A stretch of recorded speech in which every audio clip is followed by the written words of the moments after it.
Good morning, guys. Welcome to another episode of the Tom Tombeka Unplugged podcast. We are going to be looking at the P. Diddy trial.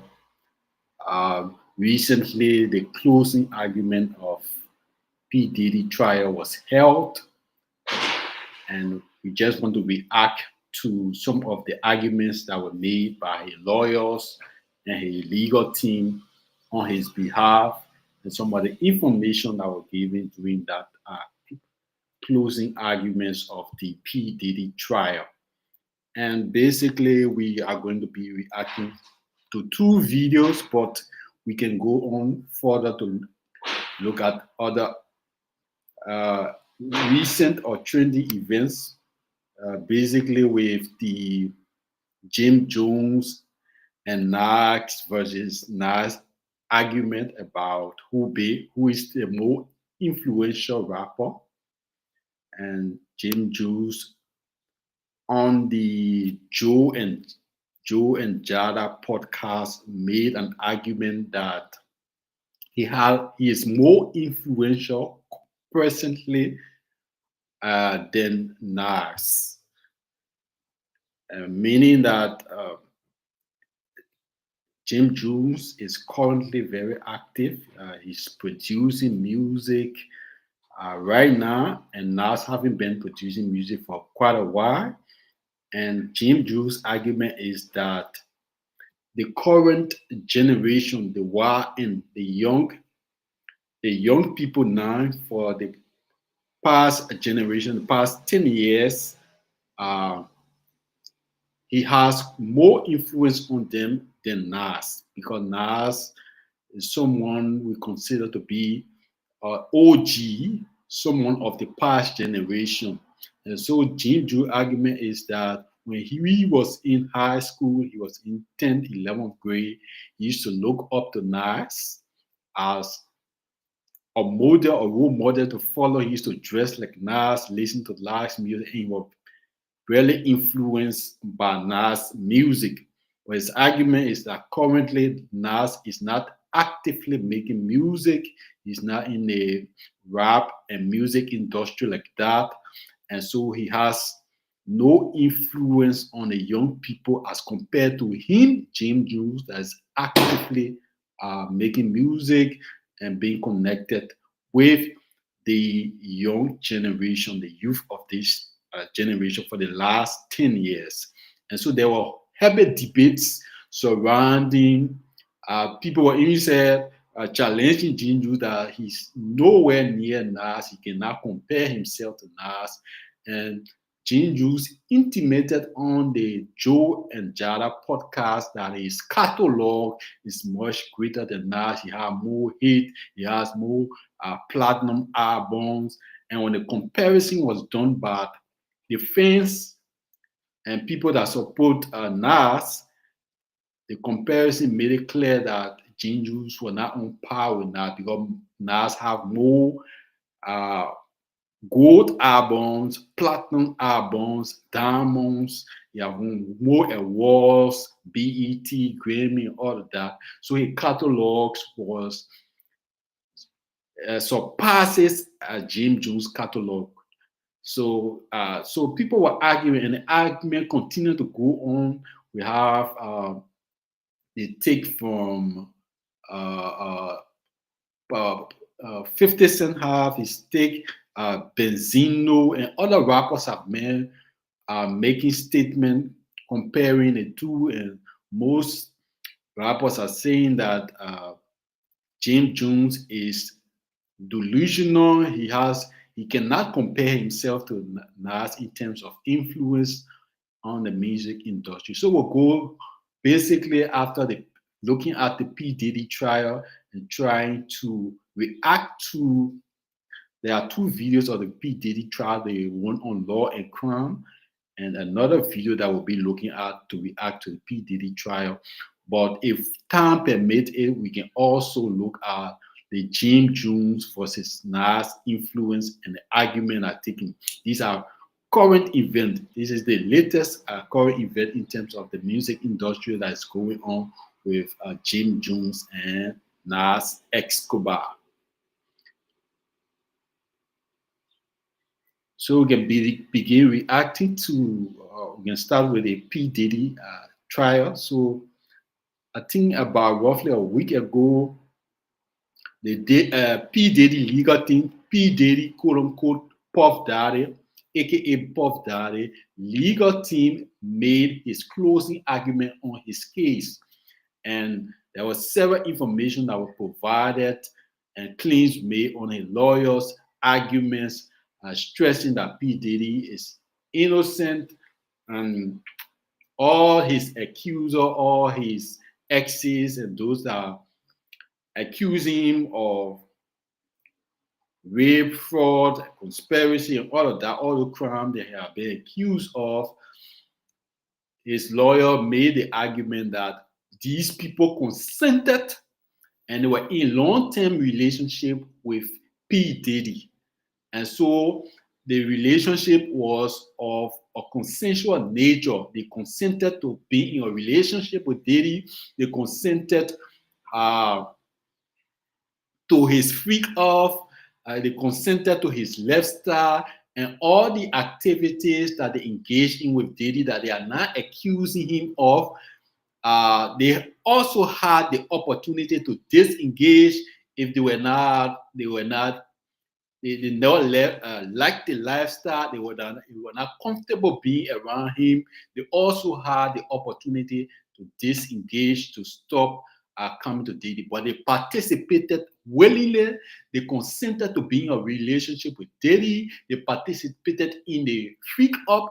Some of them made arrangement with people engaged in the freak up, those guys that were engaged in the freak up. So they were willing participants in having a relationship with P. Diddy, and they were willing participants in having the freak ups with Diddy, and they were also organizers, actively participating, organizing the freak up, setting up the location at various hotels or in various states. So they were active participants. They consented to be in a relationship with Puff Daddy, knowing fully well he was this guy that like freak up, as we call it, quote unquote freak up, having male escorts, looking at them having sex with his partners, his sex partner.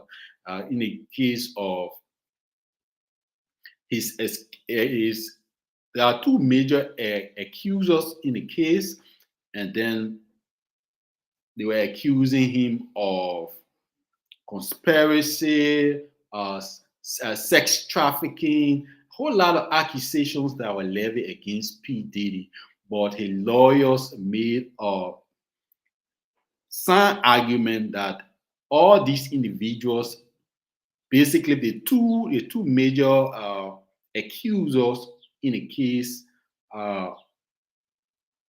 his exes, were willing participants. They consented to be in a relationship with Diddy. They participated in a freak up. They even arranged the freak up.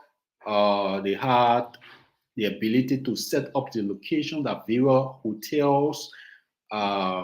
They were able to call the escorts to turn up to these locations.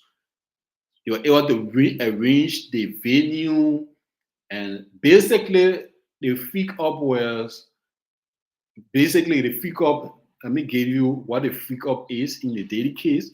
So the freak up is Diddy. He had the first girlfriend, the second girlfriend. So he will have a location, maybe in a hotel.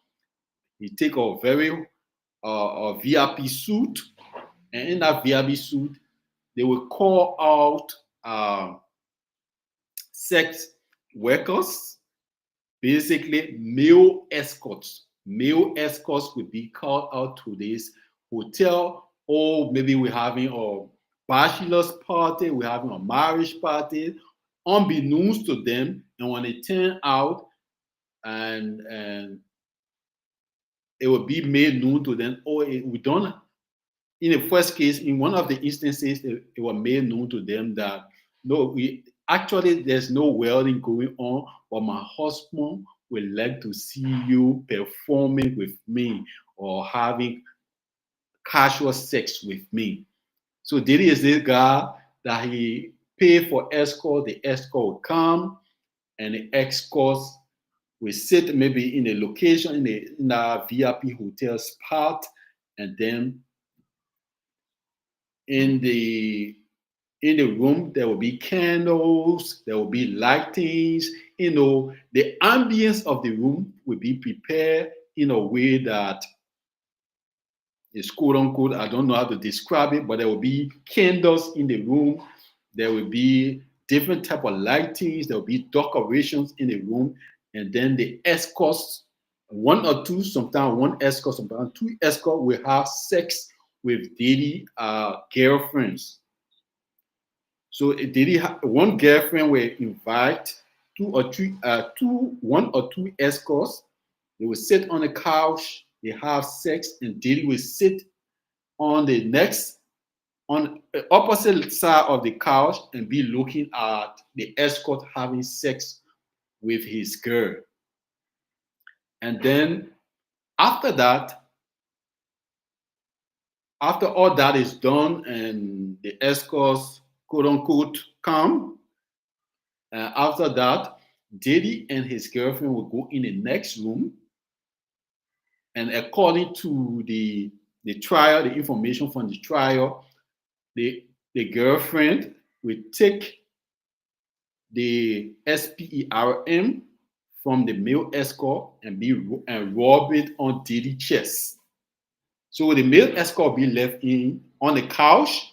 Diddy and his girlfriend go in the other room after his girlfriend has sex with the male escort, and the girlfriend will take the male escort SPERM.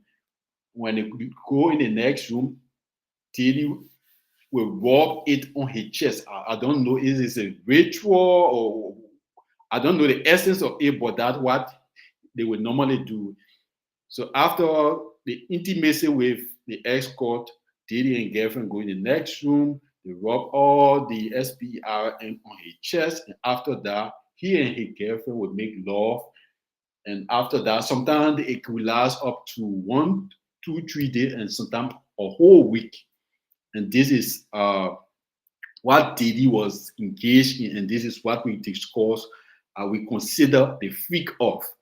A freak off is wherein Diddy or his girlfriend or somebody working within his organization will arrange escort to come, and it will be made known to the escorts, oh, my husband basically is interested in having threesome, and then Diddy will sit in on the couch, the opposite side of the couch, and be, masked to, he will be doing that with himself, he will be playing with himself, and then he will be looking at the male escort and his girl having sex. After the male escort comes and finishes, the girlfriend will take the male escort SPERM, and then Diddy and his girl will go in the next room, and the girlfriend will rub all the male escort SPERM on Diddy's chest. I don't understand. Maybe it's a ritual or whatsoever he's getting out of it. Maybe that's how he get his urge or get his sexual fun. And then after that, Diddy and his girl will have sex in the next room. They make love and whatsoever. And then sometimes the freak off will last for 2, 3 days, and the longest a week. So that was what the freak off, well, that is what a freak off is in a Diddy case. And a lot of baby oil were used during the freak off. Diddy would instruct them. Diddy was like a con director in the freak offs. He would tell them how to sit, how to let the room, how to place the candle, and when they are having intimacy, Diddy will be instructing them, oh, you do this style, you go this way, you balance this way. He will be like a con director, telling them what to do, giving them instruction or X, Y, and Z. And this is how he got his pleasure or his fun, or I don't know if it was ritual or nothing, but this is what the freak up is in detail. This is the explanation I can give so far on Facebook or what the freak up is. So the freak up was done, and basically Diddy lawyers, uh, and this is how Diddy girlfriends were able to spend time with him. And most of them in the case were saying that when they actually wanted to spend more time with Diddy alone, but the only way they could spend time with Diddy, because Diddy is so busy, Diddy have a lot of things going on. You know, Diddy is a rap monger, he's a businessman, billionaire, all of that. He got all of that going on. So the girlfriends were saying that they were in love with him and they wanted to spend more time with him, but they couldn't spend more time with him unless they engaged in a freak up. The freak up was a way of them having opportunity to spend time with Diddy. But in actuality, they wanted to spend a long time with Diddy all by themselves. But Diddy was so engaged and interested in the freak up, and so in order for them to have to spend some quality time with him, they had to engage in a freak up. This was the argument. And so they said they were not engaging in a freak up because they were very interested in giving a freak up or having sex with having with multiple individuals. They were not really interested in that, but because they were interested in having a relationship with Diddy, they loved Diddy, they wanted to spend more time with him. And so because he was so vested in the freak up, so they used the freak up as an opportunity to spend more time with Diddy. And Diddy took care of all of them. He had them in luxurious apartment, giving them money every month, sometimes 10,000, 30,000, taking care of all the expenses. He was taking care to them. Obviously, Diddy is a billionaire, so taking care of 3, 4, 5 girlfriend is nothing for him. So this is basically what the freak up is. I cannot go into the details of the case on here because there are a lot of restrictions. So that's what I try to break it down that way. So that is the freak up in the Diddy case. A lot of baby oil, a lot of candles, incense, different color in the room, and Diddy instructing like a con director. You play this style, you go this way, you go on the oil, pour move, baby oil, and all of that, all the stuff you were doing. It's kind of weird, but this is what a freak up is. And so we'll be reacting to the final, the closing argument, very explosive closing argument of a Diddy case made by his legal team. We'll look at 2 videos concerning that, and then maybe we can talk briefly about Jim Jones versus Nas debate. So let's go into this. Let me share my screen, and so we can look at this. So there's here Diddy. This is it. The prosecution delivered their fiery closing argument in the Sean Diddy Combs criminal trial, highlighting why these are episodes of sex trafficking, why the evidence proves Combs operated a criminal enterprise, and how he directed and arranged multiple instances of transporting people for prostitution. We will break down the highlights of this closing argument right now. Welcome to Sidebar, presented by Law and Crime. I'm Jesse Weber. Hey everybody, this is another Law and Crime legal alert. If you received Depo-Provera birth control shots and were later diagnosed with a brain or spinal tumor called meningioma, you may be eligible for a lawsuit. That's right, Morgan & Morgan, they're investigating claims that patients weren't properly warned about this risk. It's free to check, just takes a few minutes, and you don't pay unless they win. So scan the QR code on screen, click the link below, or go to forthepeople.com/LCDepo to see if you qualify. Closing arguments are officially underway in the Sean Diddy Combs criminal trial. In fact, the prosecution just wrapped up their closing argument. Remember, this is the last chance for each side to summarize the evidence in this case, present their final conclusion, their narrative for the jury. And it's important. It's important because there's a lot for the jury to consider over these past few weeks. It is a complicated case. There is a lot of evidence. There's a lot of testimony. And closings are the last time the jurors will hear from the attorneys before they begin their deliberations. So we begin with the prosecution's closing argument that was delivered by Assistant United States Attorney Christy Slavic, outlining why the jury should find Combs guilty of 1 count of racketeering conspiracy, 2 counts of sex trafficking by force, fraud, or coercion, 1 with respect to Cassie Ventura Fine, 1 with respect to Jane, and 2 counts of transportation to engage in prostitution. Again, 1 with respect to Cassie, 1 with respect to Jane. I want to bring on right now Law and Crimes reporter Elizabeth Milner, who was inside that courtroom for all of those arguments today. Elizabeth, great to see you. Want to take this piece by piece. Let's start it off with racketeering conspiracy. The top charge, arguably the most complicated charge in the mix, carries life in prison. Okay, so there's a lot at stake here. The prosecutor definitely wanted to make it clear for the jury. How did she outline, let's start this, how did she outline that this is a criminal organization, that there was a criminal agreement? Let's start there before we even move into the underlying predicate crimes that the prosecution needs to prove. Yeah, so right off the bat, Christy Slavic is really talking about count 1, of course, that being racketeering conspiracy, aka RICO. And just right off the bat, she's telling the jury, over the last several weeks, you learned about Sean Combs and then kidnapping an employee, forced labor, arson, bribery, plus brutal crimes are at the heart of the case. She also said, you know, across all of these comes the defendant using his power and violence to get what he wants, and that he doesn't take no for an answer. And so right off at the top of her closing argument, the jury has shown exhibit photos, one of March 2016 Intercontinental Hotel still image from that surveillance video where you can kind of see Cassie on the ground after she was initially physically assaulted by Sean Combs on that videotape. And then also the government talked about Sean Combs kicking, choking, and slapping Jane and forcing her into a freak-off, specifically pointing to the instance that happened in June of 2024. And so, you know, the government was like, you know, these instances are separated by 8 years, but they're kind of saying they're one and the same. But I think the most interesting part of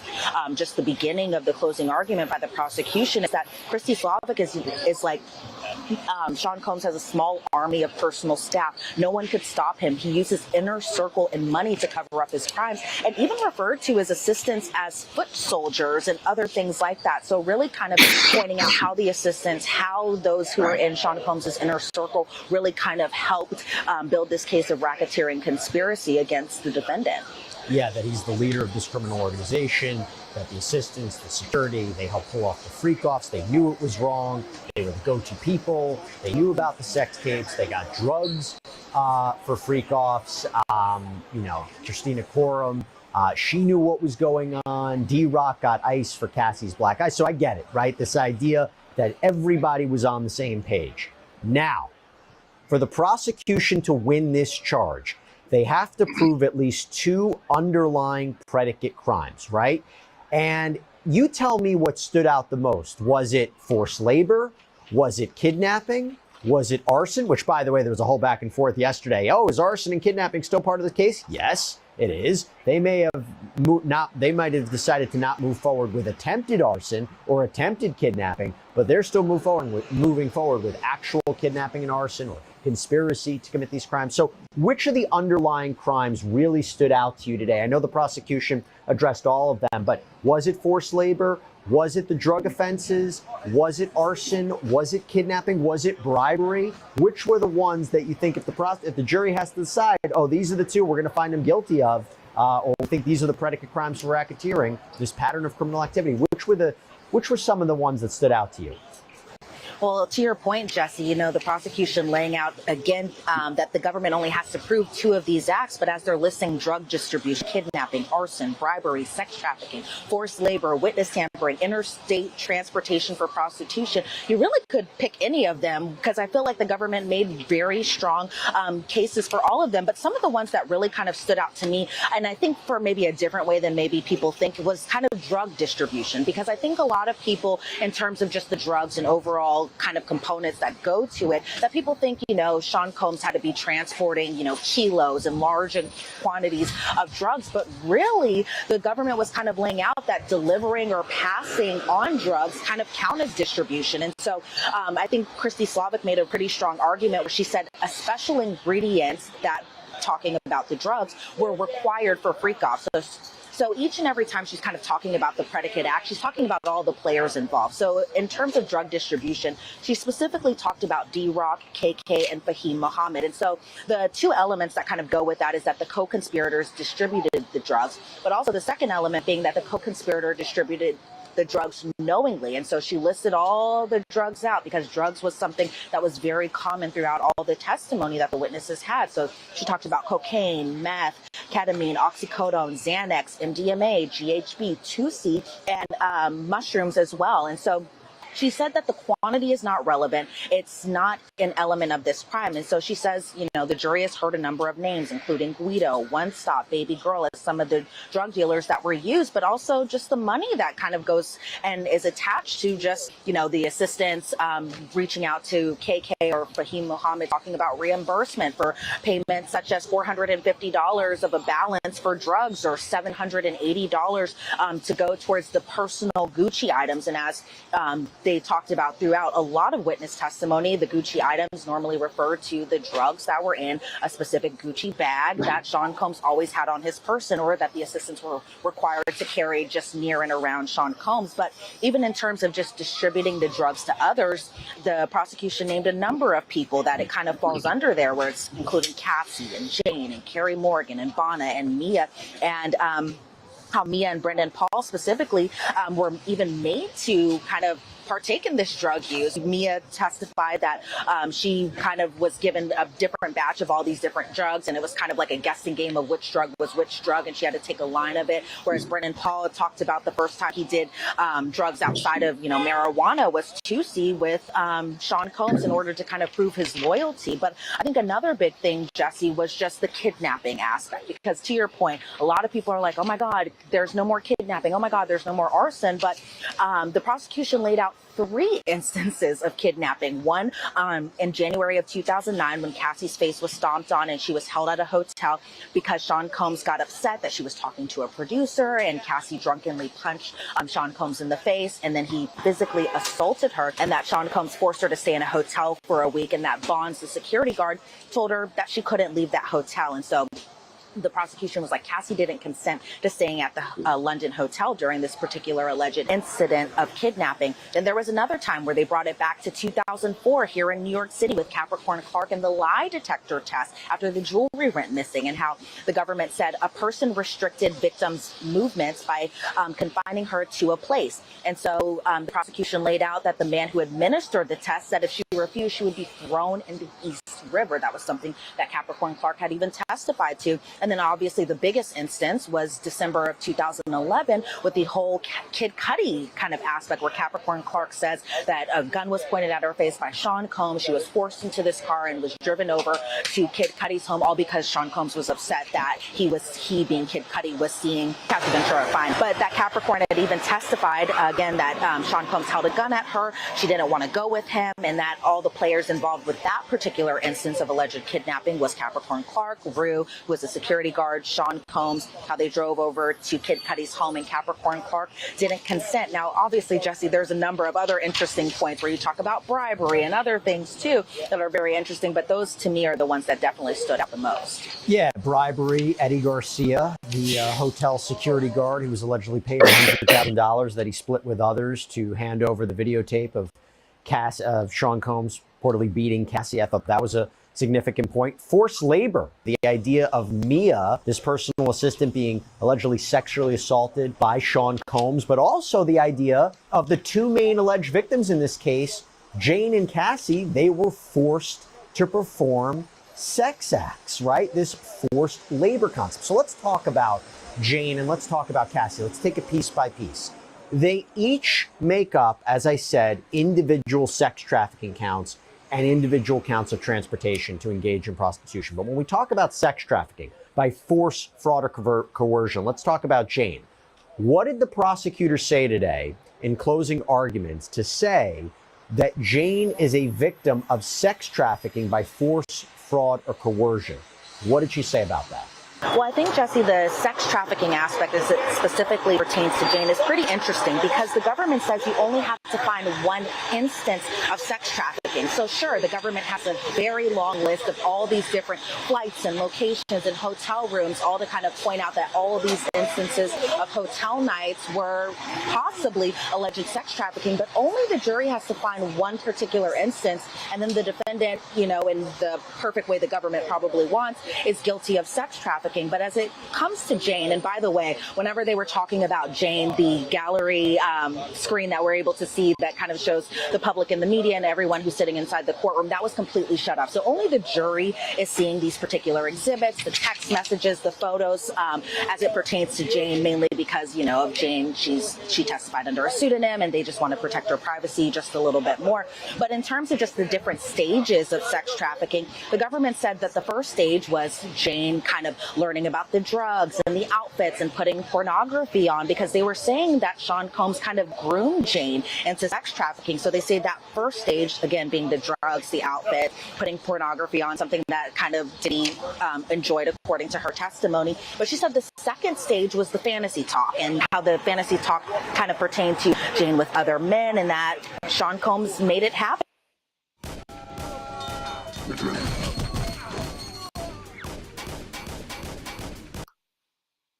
Eventually. And then that third stage was using a payment of rent, because as we know, Sean Combs was paying for her rent $10,000 a month, which we learned during the trial that he's still paying for even at this time, but that payment of rent was used as leverage. And so Christy Slavic is like, he reminds her he can take things away from her anytime that he wants to. So the government said that the hotel nights weren't about what Jane wanted, it was about what the defendant wanted. He made Jane sex with the entertainers because, as the defense kind of pointed out, using Jane's messages kind of in a way against her, we're saying, okay, hey, look, she's reaching out to these escorts or these entertainers all on her own. But the government is saying that Sean Combs made Jane kind of sex with these entertainers, and that Jane wanted the escorts to wear condoms. However, Sean Combs didn't want them to wear condoms, and that he would be dismissive and condescending whenever she kind of was vocal about wanting these escorts to wear protection. The government also saying throughout those months, the defendant continued to dangle different carrots in her face, such as gifts, such as trips, such as shopping. And then we heard an audio message from Sean Combs to Jane where he says,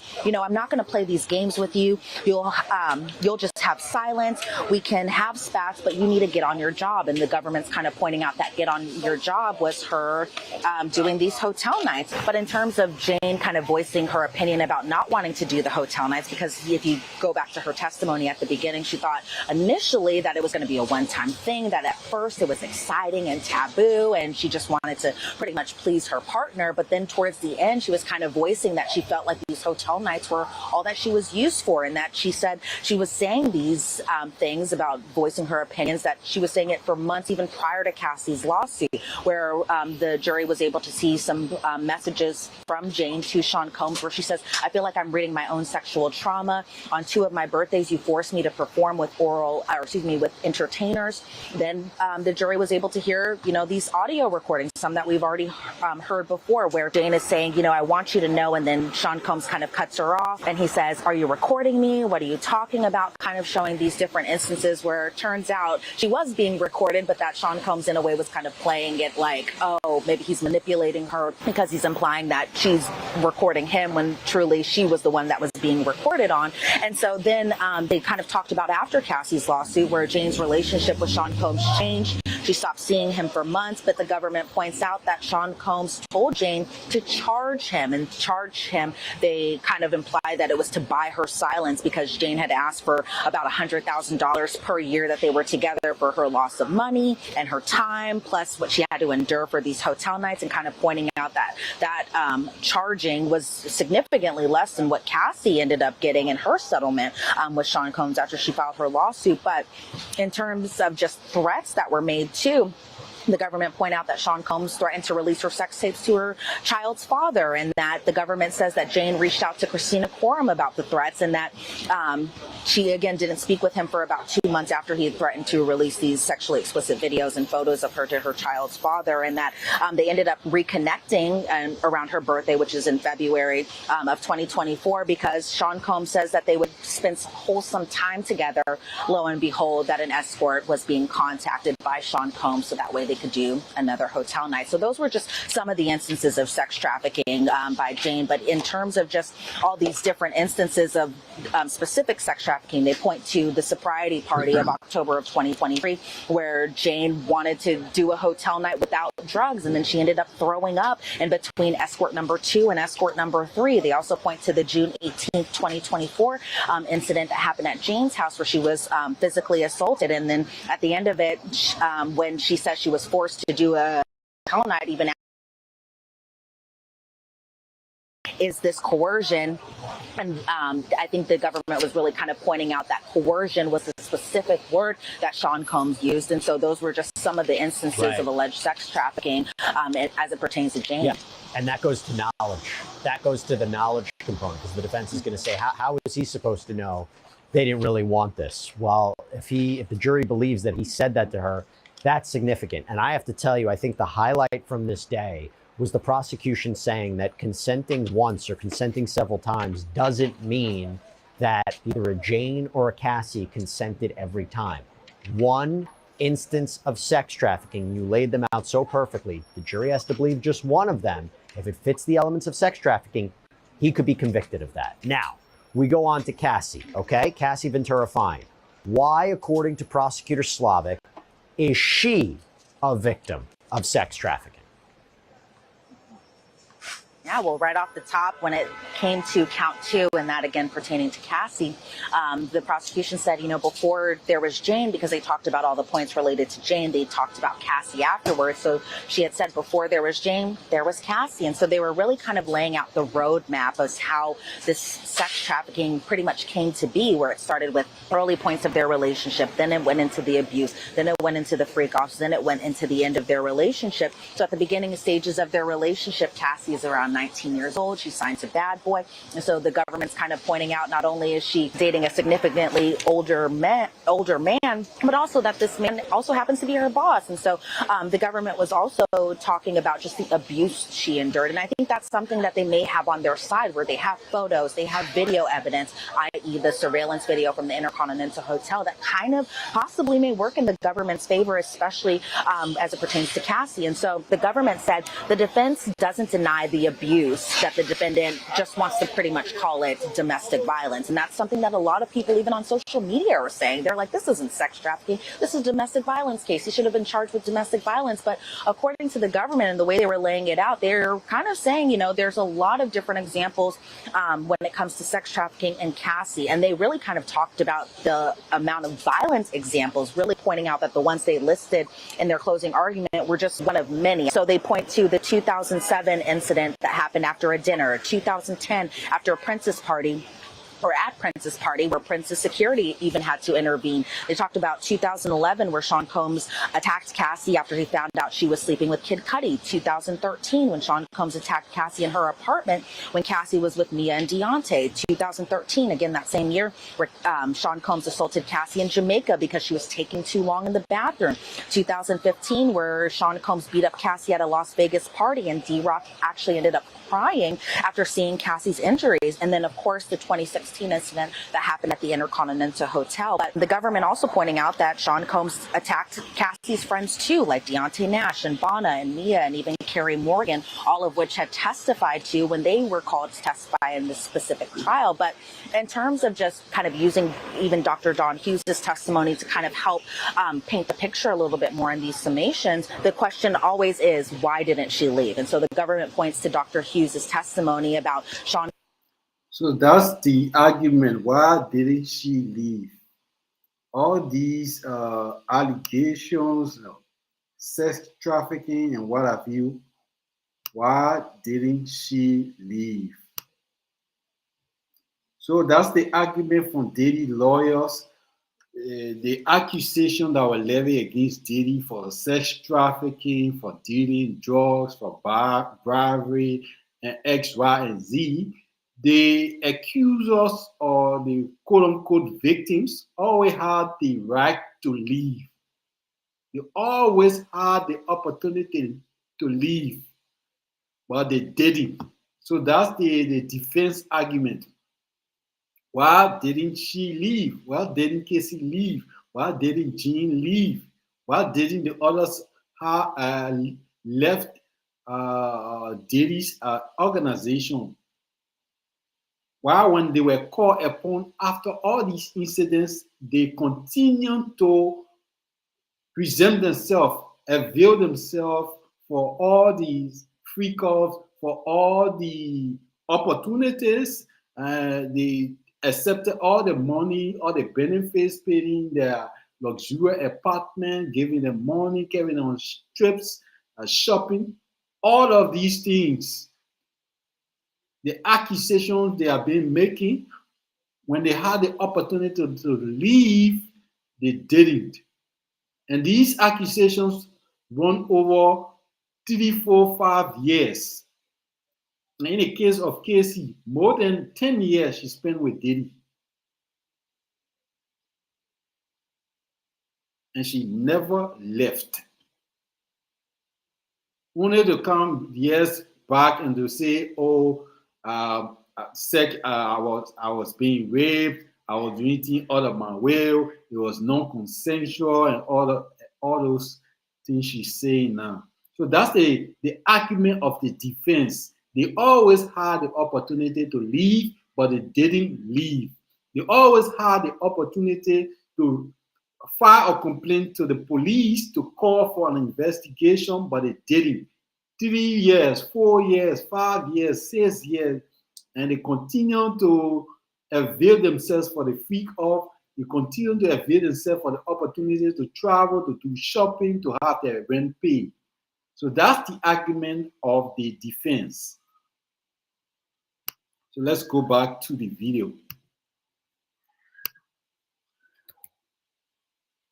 Holmes's inner circle kind of helping preventing Cassie from leaving at times. They point to Christina Quorum and Rubin and Roger Bonds and even D-Rock, where Christina Quorum did all the defendant's bidding. D-Rock was only loyal to the defendant. D-Rock, at one point, text messages were shown of D-Rock telling Sean Combs, Cass is calling the studio. She's looking for you.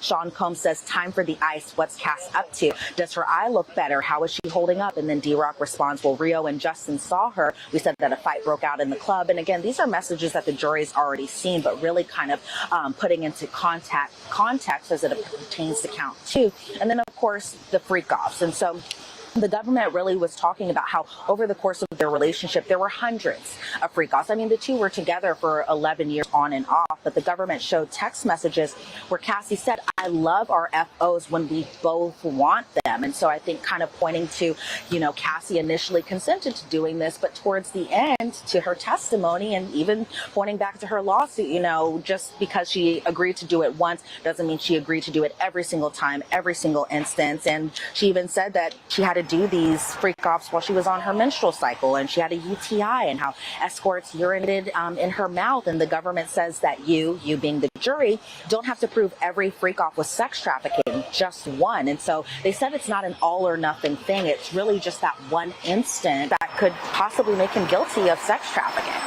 And I will tell you, I thought it was brilliant for the prosecution to sprinkle in the testimony of Dr. Dawn Hughes to explain what sometimes would look like inconsistent behavior of a victim, to explain why this happens. And so to keep bringing her up at certain critical times as they talk about Cassie, very, very important. Now I want to move on to the final charges. So we got So I just want to highlight the slippery slope on this issue about not consenting one time can lead to a conviction or guilty conviction for Diddy.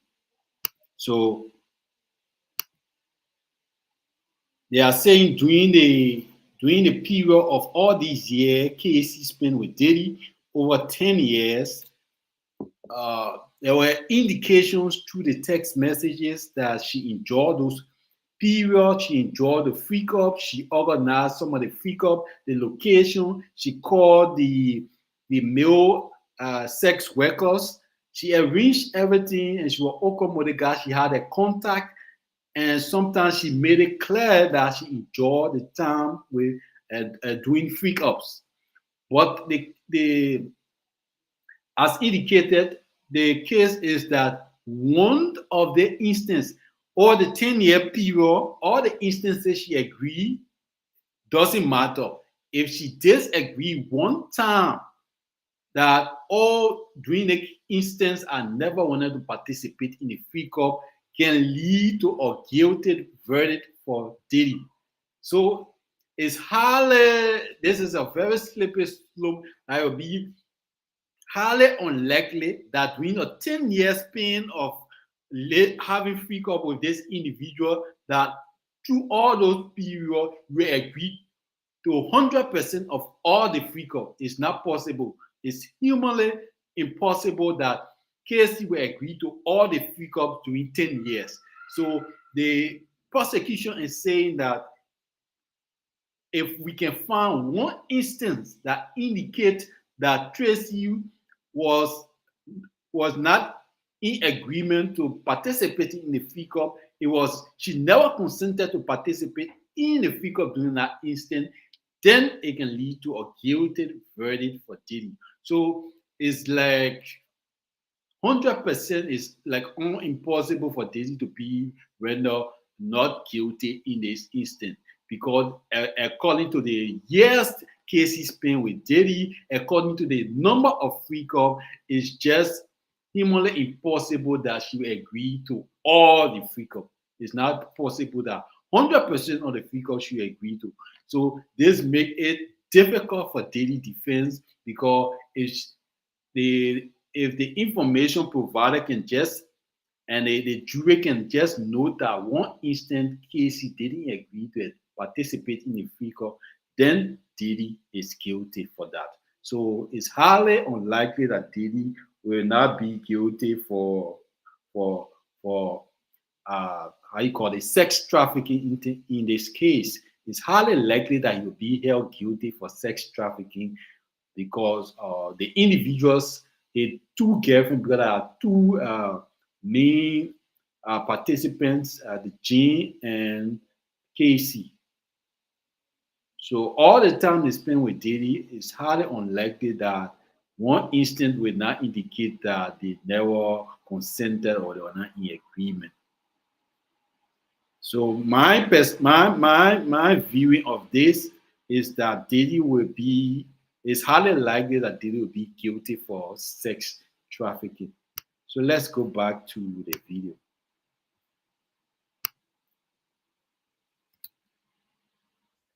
Engage in prostitution, which I have said feels like the most straightforward charge. Prosecutors have to prove that he literally transported not even sex workers. They don't even have to be prostitutes, just men across state lines for the purposes of sex work. That's it, right? Transporting them and the alleged victims for the purposes of sex work. I think they even highlighted today, you don't need force, fraud, or coercion. You don't even need really consent. So what did you say about transportation to engage in prostitution?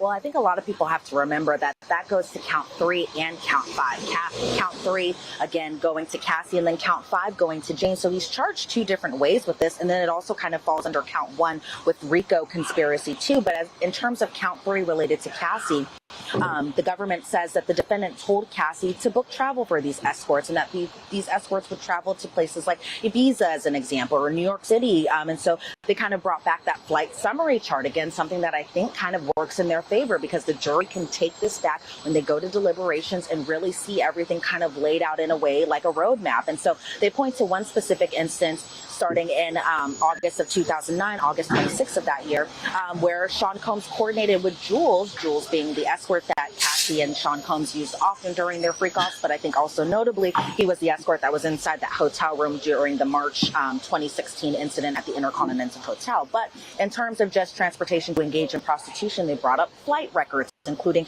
a $419 flight to get Jules over to New York City from Los Angeles. Also a $220 limo service that was also paid for by Sean Combs, and that Sean Combs even texted Jules that he'll tip him more if he can make it out to New York City, because again, he's traveling from LA. So there's that transportation right there. And then the government points to the defendant paid for Clayton Howard, aka Dave, another escort that was used to fly him to Los Angeles from New York City. And so the government, again, relying on that flight records, that summary chart that was shown kind of towards the end of the trial, just saying that the defendant is guilty on count 3 in every single one of these instances. And it's a lot of instances on that specific chart. And so as it pertains to count 5 in relation to Jane, the government says that the defendant transported escorts or entertainers, as Jane calls them, like Cabral to Miami, to Los Angeles, to New York, because Cabral is specifically from Atlanta. I think he's even named as ATL in Sean Combs's phone. And so the government said that Jane, although she set up the travel and paid for the flights for Cabral to get over to New York or Miami or Los Angeles, that she was always reimbursed by Sean Combs. They also talk about how Jessica Ruiz also, and she's the travel agent, also set up travel, because of course that's her job, but that obviously who are the payments coming from? The account holder being assigned to Sean Combs. And so the government even talked about the defendant transporting an entertainer, or Paul, somebody that Jane and Sean Combs used during their hotel nights, to Turks and Caicos. You still wearing cargo pants that feel like cardboard? That's why you need bearskin cargo pants. The 6-pocket, breathable, and stretchable cargo pants with a muscle-defining cut and water-repellent protection for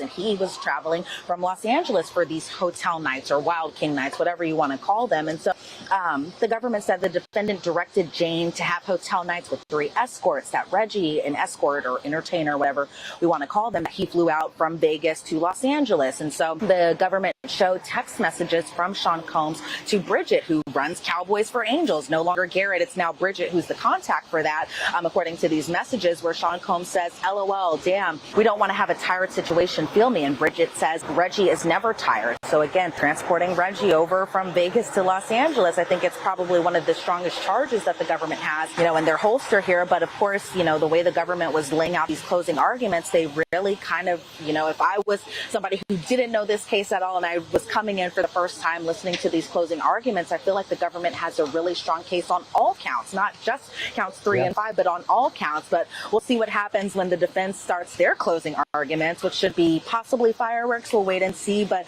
really quickly, Jesse, I kind of want to talk about just the demeanor of these closing arguments, that they were very methodical. They were very a little monotone at times, but at the same time, I was kind of thinking there would be a moment of just animation, because it's a high-profile defendant, a high-profile trial, that there would just be moments of just like animation or projection in voice, some of that. But that didn't really happen. It really was, at times, it felt like Christy Slavic was really just kind of reading out all of her closing arguments, which I get. I can only imagine how that is to have to speak to a jury for hours on end. But in terms of just what I thought maybe that I would have loved to have seen her do is just be a little more personable in these closing arguments. She really kind of only addressed the jury specifically towards the end of it, where she thanked them for their time. But I think she should have probably did that at the beginning. And then there were points where they were a little repetitive, but I think overall she did a great job really kind of laying out. There were a bunch of puzzle pieces that the jury has. And now I think Christy Slavic really helped kind of put everything together. But again, we'll have to wait to see what the defense comes up with tomorrow when they do their closings. Yeah, it seems to me, look, their main goal was condensing a very complicated case with a lot of information into an easily digestible format. And based on what you're telling me and what I've read, it seems that she did it. Now, a very sober, very serious presentation. We'll see how the jury responds to it. Real quick, before I let you go, because I know the defense is coming on tomorrow, I believe 9 a.m. with Mark Agnifilo, scheduled for 4 hours, and maybe we'll even see a rebuttal case from the prosecution, a rebuttal closing. Real quick, any reaction from Diddy or the jurors today? I think as in terms of Diddy, I think, there were times where I just kind of saw him just looking kind of towards the judge's direction, not really looking in the direction of. Let me stress here that, stop sharing. Let me stress that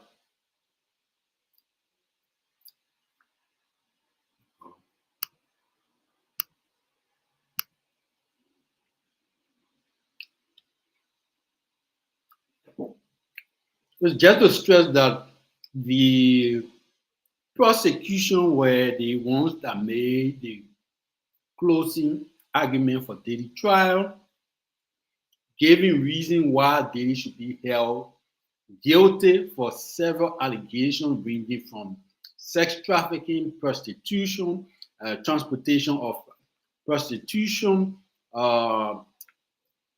trafficking over borderlands, all of these allegations that were made against him. The prosecution, which is the government, made the argument why Diddy should be held guilty and why the jurors should make sure that Diddy is guilty for all these allegations raised against him. So it was the government, the prosecution, making the closing argument. In this instance, Diddy defense team have not yet made the allegation during the instant of this video.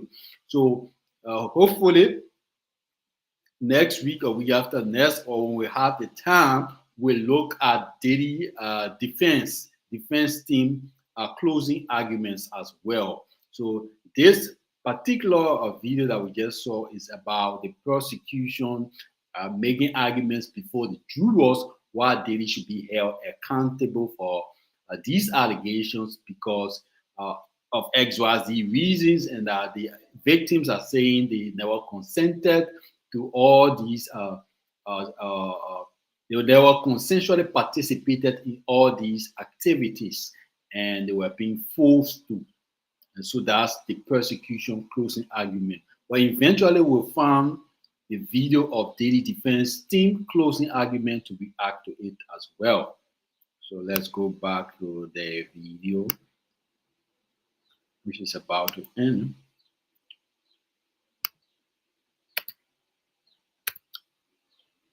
Christy Slavic giving the closings, or even the jury kind of in the jury box, but also he might have just been looking at all the presentation on kind of the lawyer's computer screens. And so there were times where I kind of saw him with his head down. He might have been jotting some notes down to his attorney, that type of thing. But there were kind of points where he did get a little upset when he was accused of raping Cassie in 2018, right before they had broken up kind of for good. There was a point where Christy Slavic was like, the defendant is texting Cassie, "I'm sorry I raped you." And Sean Combs did kind of make like a disgusted look. So I think the defense is going to really kind of point that out tomorrow in their closing to really kind of bounce back from that. But even during, for the most part of the closings, I kind of saw him doing what he normally does, jotting those notes down, listening, kind of looking towards the jury to get their reaction. But I think most notably, his biggest reaction was seeing his family inside the courtroom. I think it meant a lot to him that his family was there to support him and be there for a pretty pivotal day, especially as we're getting towards the end of the trial now. We really are. Elizabeth Milner, excellent reporting as always. Really appreciate it. And that's all. Okay, so that's the end of this video. Let me see, my next video is this. 24 minutes, so let's go to this one.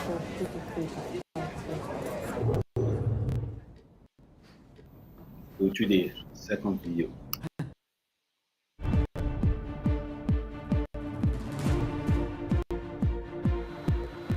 Hi, I'm Eva Pilgrim. Thanks for streaming with us. The high-profile Sean Diddy Combs sex trafficking and racketeering trial now in its final stage. Prosecutors presenting their closing arguments today. This after more than 6 weeks of testimony, some of it very graphic. The jury hearing from more than 30 witnesses, including Combs' ex-girlfriends, former assistants, male escorts, security guards, even another rapper and rival. The prosecutor in closing calling Combs the leader of a criminal enterprise who didn't take no for an answer, saying Combs, quote, forced and manipulated Cassie Ventura and Jane to have sex with escorts for his own entertainment and used power, violence, and fear to get what he wanted. Combs is the only defendant, but the prosecutor told the jury he did not act alone, saying, quote, he managed to do this for 2 decades because he used his money, his influence, and his inner circle to cover up his crimes. It's his kingdom. Everyone was there to serve him. Combs's children were in the courtroom today, including his 19-year-old twin daughters, who haven't been there since the first days of the trial. Combs has pleaded not guilty to all charges. If convicted, he faces the possibility of life in prison. Later in the show, we have YouTube star Tisa Tells joining us live to talk about the commentary surrounding this high-profile trial. But first, let's begin tonight with ABC News Chief Investigative Correspondent Aaron Katersky live outside the federal courthouse here in Manhattan. And Aaron, prosecutors gave their closing arguments to the jury. What was it like inside the courtroom today? First of all, Eva, it was packed. For the first time since the beginning of the trial, every member of the Combs family was there. All 6 of his children, his mom, they all crowded into the row designated for family. At one point, Sean Combs even seemed to be, saying squished together a little bit to make room. But there were attorneys for some of the witnesses. The U.S. Attorney for the Southern District of New York, Jay Clayton, was in the room to hear prosecutors give their closing statement. So it was packed. But for the start anyway, Sean Combs appeared pretty relaxed. He walked into the courtroom, he put his hand over his heart, a gesture toward his family, and he's been reading a book, The Power of Positive Thinking. I'm curious, how was Combs? You mentioned it a little bit there. Did he interact any more with his family? What was his interactions with his attorneys like today? A bit with the family. He did scribble a number of notes during the prosecutor's summation, writing them on little Post-its, handing them over to his attorneys. But at one point, I thought it was interesting. He sat far back, his chair pushed far back from the table, away from his usual confiding position with his attorneys, Eva, and had his head down, whether in thought or reading notes, but it seemed a moment where he might have been, as much as he can be these days, by himself. I'm curious, Aaron, how long did the government's closing arguments take today? It was almost 5 hours, and I have to say, it did not necessarily feel like it. The prosecutor's presentation for the last 7 weeks has been rather sprawling, and at times it felt disjointed. Witnesses testified that may or may not have had anything to do with one another. Today was the chance for prosecutors to try to tie all of that together, and all of the evidence about hundreds of freak-offs that the jury heard about, saw graphic footage of. And today, prosecutors said a single freak-off is enough, that the jury just had to find that sex trafficking elements were met by prosecutors one time in order to convict. Can you tell us more about the prosecutor who delivered today's closing arguments? Christy Slavic is an experienced federal prosecutor. She actually has a background in gangs and violent crime. And I think of the 6, she may have been one of the more effective during examinations of witnesses, prepared, methodical.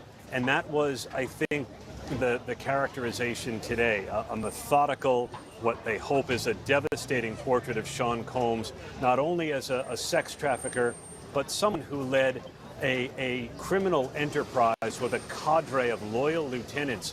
It was his kingdom, she said. They were there to say yes, because she said over and over in a rhetorical flourish, Sean Combs would not take no for an answer. The defense will have their turn tomorrow. What can we expect from the defense for their closing arguments?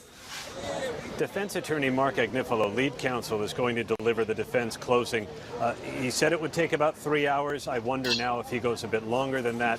But the defense did not call any witnesses and relied on cross-examination to poke holes in the accounts of the witnesses, look for him to repeat some of that, and to portray Cassie Ventura and Jane not as victims of sex trafficking, but as willing girlfriends who participated in Sean Combs's polyamorous lifestyle for years. Aaron Katersky there at the courthouse for us. Thank you so much, Aaron. Now to break down what we heard today, ABC News legal contributor Brian Buckmeyer is joining me. I'm curious what stood out to you. I think what stood out to me and what probably stood out to a lot of people are all the different ways that Sean Combs can be found guilty, especially when it comes to that RICO conspiracy. Now, yesterday we talked about the fact that they just have to find 2 predicate acts, and it doesn't have to even be the same predicate acts. If we're jurors, I can believe it be bribery and obstruction of justice. You can believe it's arson and sex trafficking. But even further into that, AUSA Slavic said you know what? If you think there are 2 times that Sean Combs gave drug to someone else and there's a RICO conspiracy, that's enough. And so even within those individual predicate acts, multiple ones of them could carry the day for them in that top charge. How do you think that the prosecutor did today? Do you think she gave the jury a clear picture, a clear understanding of these charges, of this case? I would probably use clear understanding, clear picture, but I'd probably go a little further, a roadmap. I think she gave them an excellent roadmap to say, if you follow these instructions, if you follow these facts, if you follow these elements, the only destination you can come to would be that Sean Combs is guilty of the charges. Talking about the RICO conspiracy, again, that only 2 needed to be done to find him guilty as long as there's a criminal enterprise. But also the sex trafficking, that she conceded there might be some interaction between the 2 of them, especially talking about Jane, that first hotel night might have been consensual. But so long as there was 1 hotel night or 1 freak off or 1 King's night, whatever you want to call it, that's trafficking. And the simplicity of that and giving 3 great examples for both Jane and Cassie, I think really helped in creating that roadmap for the jurors. Let's talk about the idea of criminal enterprise, because a lot of people watching all of this have been asking this question, well, what was the goal of a criminal enterprise? Does it have to show some sort of goal? I think this is the perfect definition that AUSA Slavic gave, and the goal is to force and manipulate Cassie Ventura and Jane to have sex with escorts for his own entertainment, and everything else was either to control them, meaning that arson of blowing up Kid Cudi's car allegedly to control Cassie to come back in, getting the drugs and distributing them to both Cassie and Jane to kind of ply them into doing this. The acts of violence, all of it, right? It was meant for this goal. And they're saying that there was a meeting of the mind, an implied agreement between those in his inner circle, being Sean Combs, to do this very goal. The prosecutor told the jury that Combs was in charge and he had loyal lieutenants who made it all happen for him. Who were these people? Why does it matter? You know, Combs has pleaded not guilty to all of these charges. No one else has actually been charged. Yeah, so Sean Combs, only defendant, as you described. Right? When we're talking about loyal lieutenants, we're talking about Christina Corum and D-Rock, right? But also some of the security guards. And just to give you a heads up, this is just a few of them. We couldn't fit them all into a screen. But when we talk about foot soldiers, another thing that the AUSA talked about, we're talking about the assistants, right? Brendan Paul, Capricorn Clark, individuals who were not taking the lead, so to speak, in this criminal enterprise as the government is portraying it, but kind of did the marching orders, the setting up of the hotel nights, the getting the drugs, the things that facilitated many of these nights. All right, Brian Buckmeyer, thank you so much for breaking that down with us. And with closing arguments in full swing, it won't be long before the case against Sean Combs finally goes to the jury. What will happen inside the closed doors of the deliberation room? Well, here to give us some insight into what that process may look like is Ross Suter. Ross is an attorney and jury consultant. He's joining us now from Pennsylvania. Ross, thank you so much for being here. You're not involved in this particular case, but you have studied juries for a while now. And I'm curious about those first couple of minutes that the jurors will get to spend together when they start deliberating. What do you expect that moment to be like? Yeah, so they've had the opportunity to spend a lot of time together. They just have not been able to talk about the case. At least they're not supposed to be. So it is now their first opportunity to see where everybody stands, how they view the case, how they view guilt or innocence. And then they're going to start plowing through the evidence. There's obviously a lot of it. It's a 6-week trial with 34 or so witnesses. So there's a lot of information for them to start processing and getting into the group dynamic and started discussing what do we think happened here? What's our viewpoint individually and then collectively as a group as to guilt or innocence? Let's talk about the makeup of this jury. The youngest juror is just 30, the oldest 74. Some are from the city, others are from the suburbs. What's your thoughts on that? Yeah, I mean, they're all going to have different viewpoints, obviously. They're all bringing different life histories to the table. It's really going to be part of what drives their viewpoint of the case individually. And I step away a little bit from just the actual age demographics and things like that into more, how do they see the world?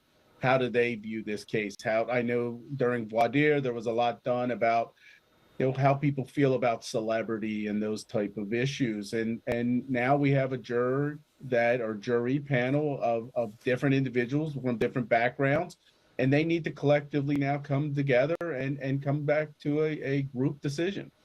I'm curious because every witness that these jurors saw was called by the prosecutors. Do you think that will have surprised them, and how might that weigh into how they view this case? You know, I'm not sure if they'll be surprised per se. I know people generally understand that it's always the burden of proof on the prosecution. So the defendant doesn't have to put any evidence out there. And as it was stated earlier, their job, their role was to punch holes in the evidence the prosecution was submitting into evidence. So it's a strategic, calculated risk to not put somebody up there, and you hope, or you're minimizing the risk by staying defensive, but still at the same time, you don't want that silence to be equated as to some type of admission of guilt. Ross Suter, thank you so much for your insight. Still you. ahead, after more than 6 weeks of testimony about alleged sex, drugs, and violence, we're going to break down the prosecution's closing arguments. Stay with us.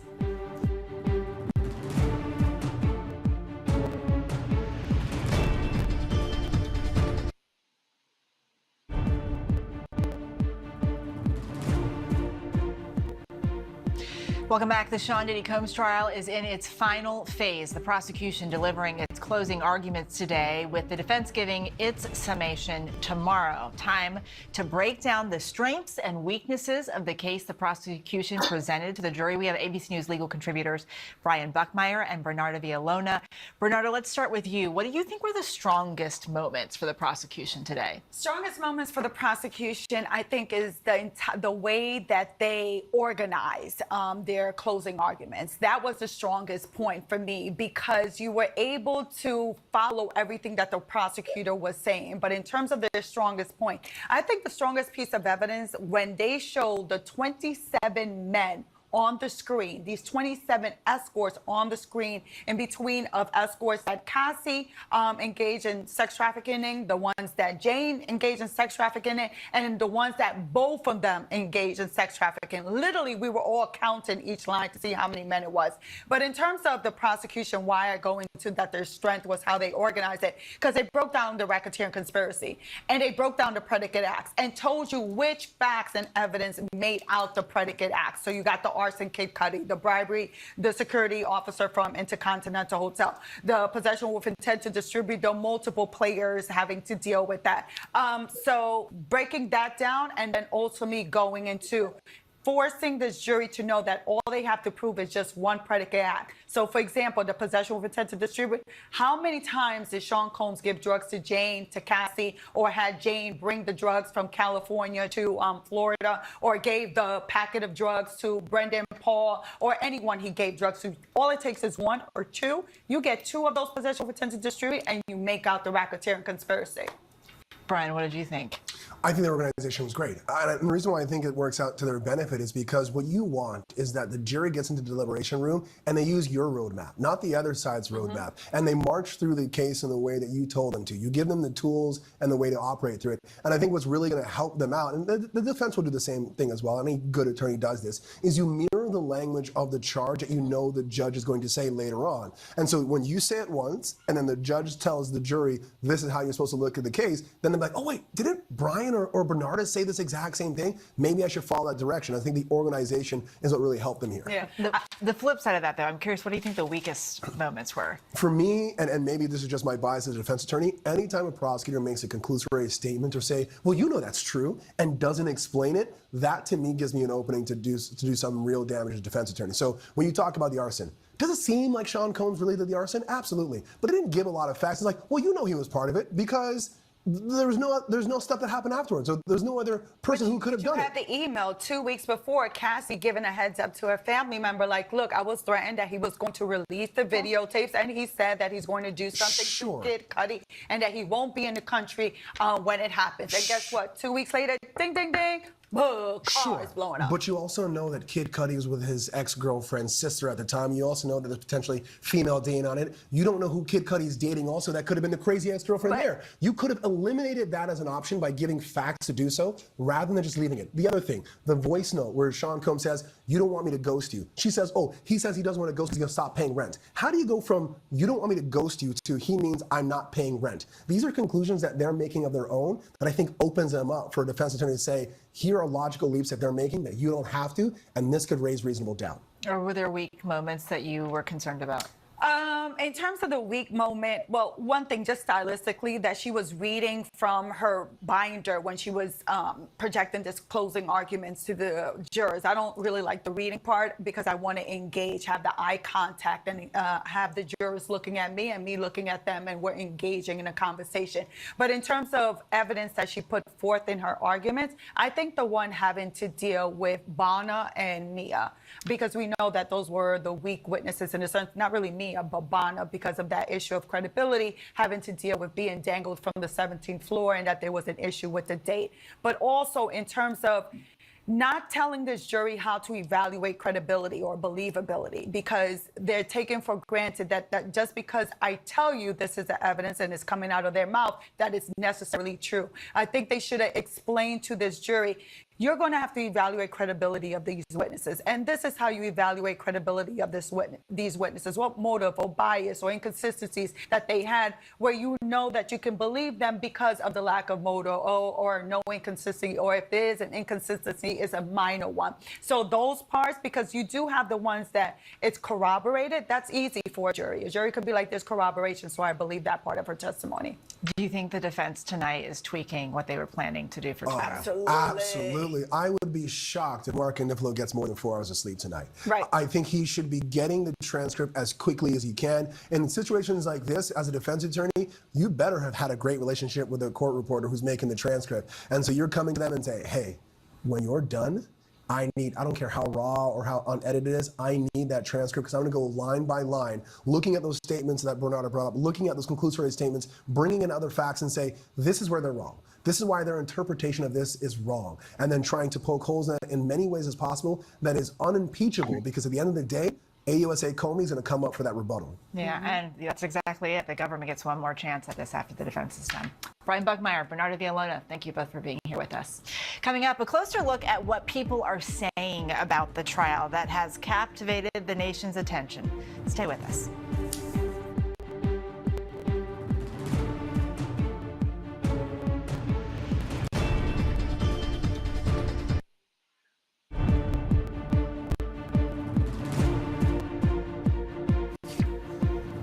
Welcome back. As the Sean Diddy Combs trial nears the end, we want to know what people are saying about this high-profile case that's captivating the country. And here to help me answer that is YouTube star and our friend now, Tisa Tells, who has been at the Manhattan Federal Courthouse every day since the start of this trial, giving her more than 500,000 subscribers an inside look into this trial. Tisa, thanks so much for being here. I'm really curious, what are you hearing from the people who are following you?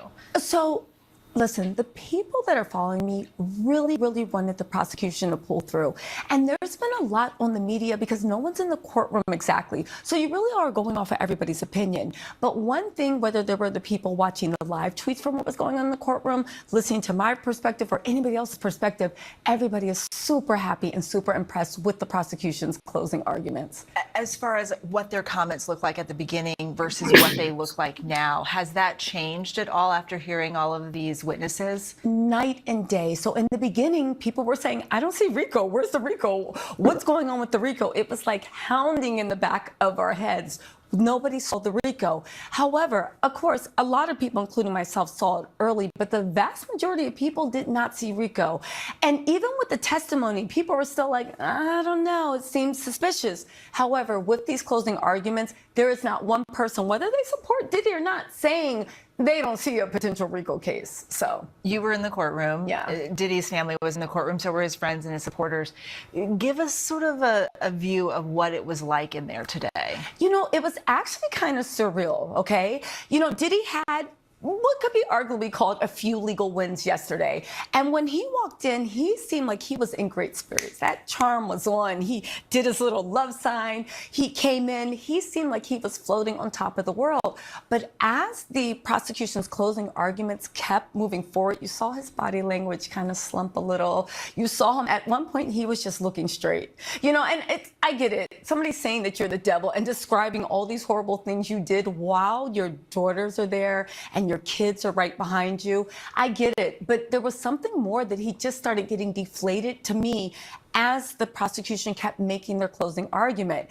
And again, it seemed like really good spirits. There was a packed house. Usually in the last couple of weeks, those rows for family have been pretty sparse. They've only been utilized about 20%. Today it was a packed house. But again, the high spirits they came in with kept getting lower and lower as the prosecution kept moving forward. Content creators like yourself have really been giving people a different viewpoint, a different way to follow these kinds of trials. I'm curious the feedback that you have gotten as you've done this. You know what? I've gotten a lot of really good feedback, but I think it's because the Southern District of New York, they don't let cameras in. So you really do need someone with their eyes and ears. And you guys do a great job of that. But you know, you guys have set times that you can come on. So we've kind of filled a niche where it's like, yeah, I'll see you on break. I'll see you on lunch. And it's up to the minute. But they really like having us there as a fly on the wall, as a real person who doesn't really understand the legal side, but you're doing your best to figure it out. And you're literally just going off of the body language, what you see, what people are thinking and feeling. It's been an incredible outpouring of support, but you know what? I am trying to be the coverage that I wish I could see too. Like, let me know exactly what's going on. Oddly enough, the content creators, you might be the reason why the Southern District of New York changes their policies about having video. We would all like to have some cameras in the courtroom. Do you have any plans for what you're going to do next? You know, because this has been weeks. Yes, it has been weeks, but now I have this live trial bug in me that I just can't get out. I'm thinking about covering the Idaho 4. Of course, everybody is looking for the cutie patootie Luigi Rangione trial to go forward, and also just covering more court cases. But one thing is true. I think the fallout from the Diddy verdict, no matter what it is, I think it's going to be something that really has shockwaves for the next couple of weeks. You know, both sides, of course, feel super strongly, but the shockwaves of what it means for the rap industry, what it means for the record industry, and just what it means for society and people commenting about whether he got a raw deal or not, I think it's going to be weeks. Tisa, thank you so much for being here with us. Thank you. It's always great seeing you. And thank you for joining us. We'll be here tomorrow for the defense's closing arguments and for verdict day. The show streams right here on ABC News Live, Disney Plus, and Hulu, weekdays at 5:30 p.m. Eastern and Pacific. For even more on the Diddy trial, make sure to follow our podcast, Bad Rap, The Case Against Diddy. It's hosted by our very own Brian Buckmeyer, wherever you listen to podcasts. I'm Eva Pilgrim in New York. Have a good rest of So that brings it to the end here of the Diddy trial. Let me see if we can get into Jim Jones and Nas debate. So let me look at the Jim Jones and Nas debate and see if we can get into that.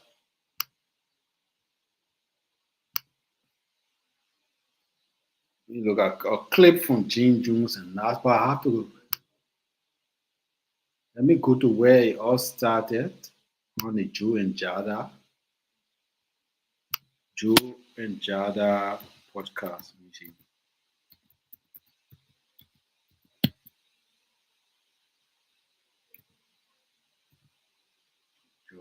Joe and Jada. Jim Jones.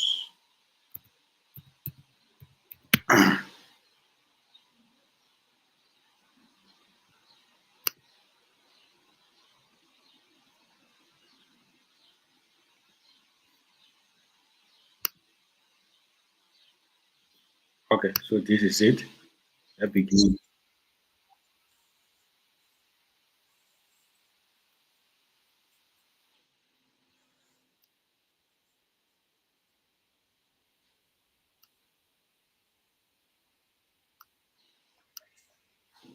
So let's begin with this. The Jim Jones. This is our last video, and then we call it a day. So let me read recapture the James Jones and Nas debate. So James Jones went on the Joe and Jada, which is Joe, Fat Joe, and Jada Case, the Joe and Jada podcast. And Fat Joe asked him, there was an interview with a young kid, now a young kid, but somewhere between 20 to 23 years old kid, young man or young adult. And he said that he been influenced by James Jones. He liked James Jones' music, the way James Jones dresses, and his argument was that he's very influenced by James Jones, and he looked up to James Jones. And the comparison that was being done was about James Jones and Nas. So he was saying that he got more likely to Jim Jones because Jim Jones is actively in the music industry, and he felt that Jim Jones is more influential than Nas.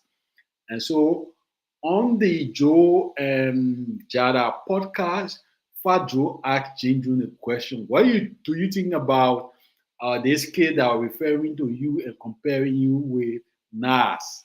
And Jim Jones made an argument that when he was coming up in high school, when 10 to 11 grades, he looked up to Nas. He was influenced by Nas music, Nas dressing, and just his lifestyle.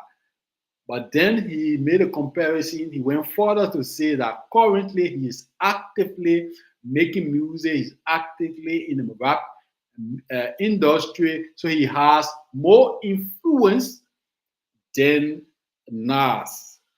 And so there was a counter argument that no, Nas has stopped making music. Nas is not actively in the rap music. So his influence with with the last 10 years, young people coming out with the last 10 to 20 years, they are not ready. They don't really know Nas music. They are not really influenced by Nas. But James Jones argued that he had more influence presently than Nas because Nas is not actively making music, but rather James Jones is actively in producing music. So that was the argument. And he'll talk about comparing his catalog to that of Nas. So let's go straight into the video. I don't want to talk too much, but let's go into the video. Let's share it so you can see how it all started.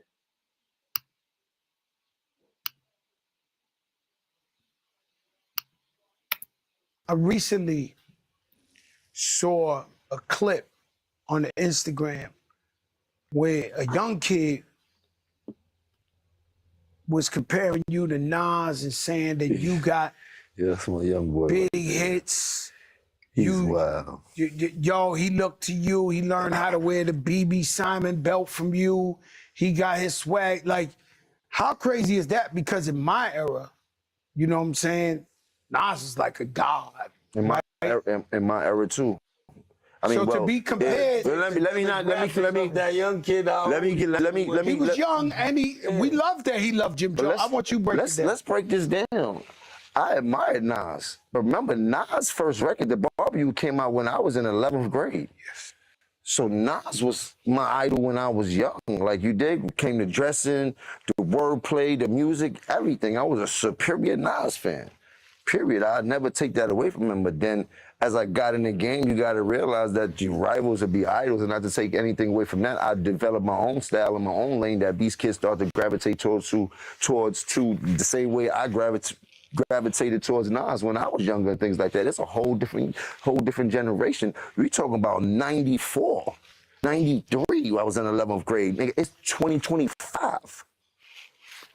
There's a big gap there, you know what I mean? And I want people to understand that. So when Shorty's telling people that, yeah, he's 20-some years old, that goes to show the part of the era that he's in, that I came into light and started going crazy that these kids love me. They don't really know who Nas is. If he's 22, he's born in 03. Not all of them. Some of them know. But you know what I mean? A lot of them know. Yes. But it's the era. Some music. No, There's some kids that. no, I love that. There's some kids that love hip hop. 20 something. But your kid, he's your son. He's your son. He's your son. No, but he knows. My son, my son can't tell you one Nas record. You heard? Like, let's keep buck here. Yeah, but like, let's keep it a buck. You heard? Let's keep it a buck because you'll bring it up. There must be some type of misconception or what's that word? When it comes to Jim Jones and what Jim Jones have done in this game.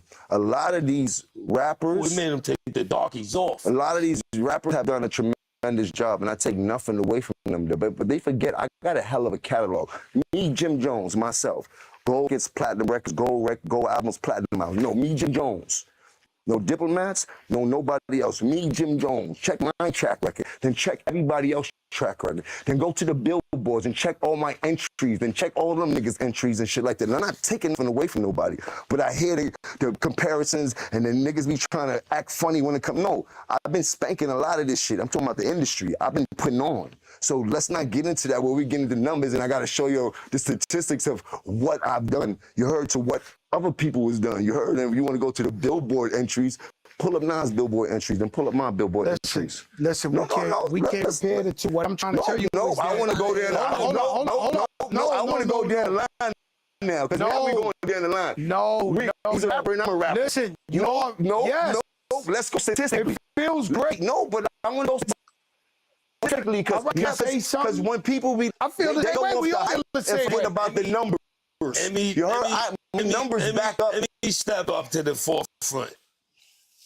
Us in the music of hip hop culture have a problem. Is a thing, and there's nothing that the world goes off numbers, but in hip hop we don't pay enough homage to those before us the correct way, and sometimes it's even myself. So it gets no other genre of music. Fucking, I don't even know who to use.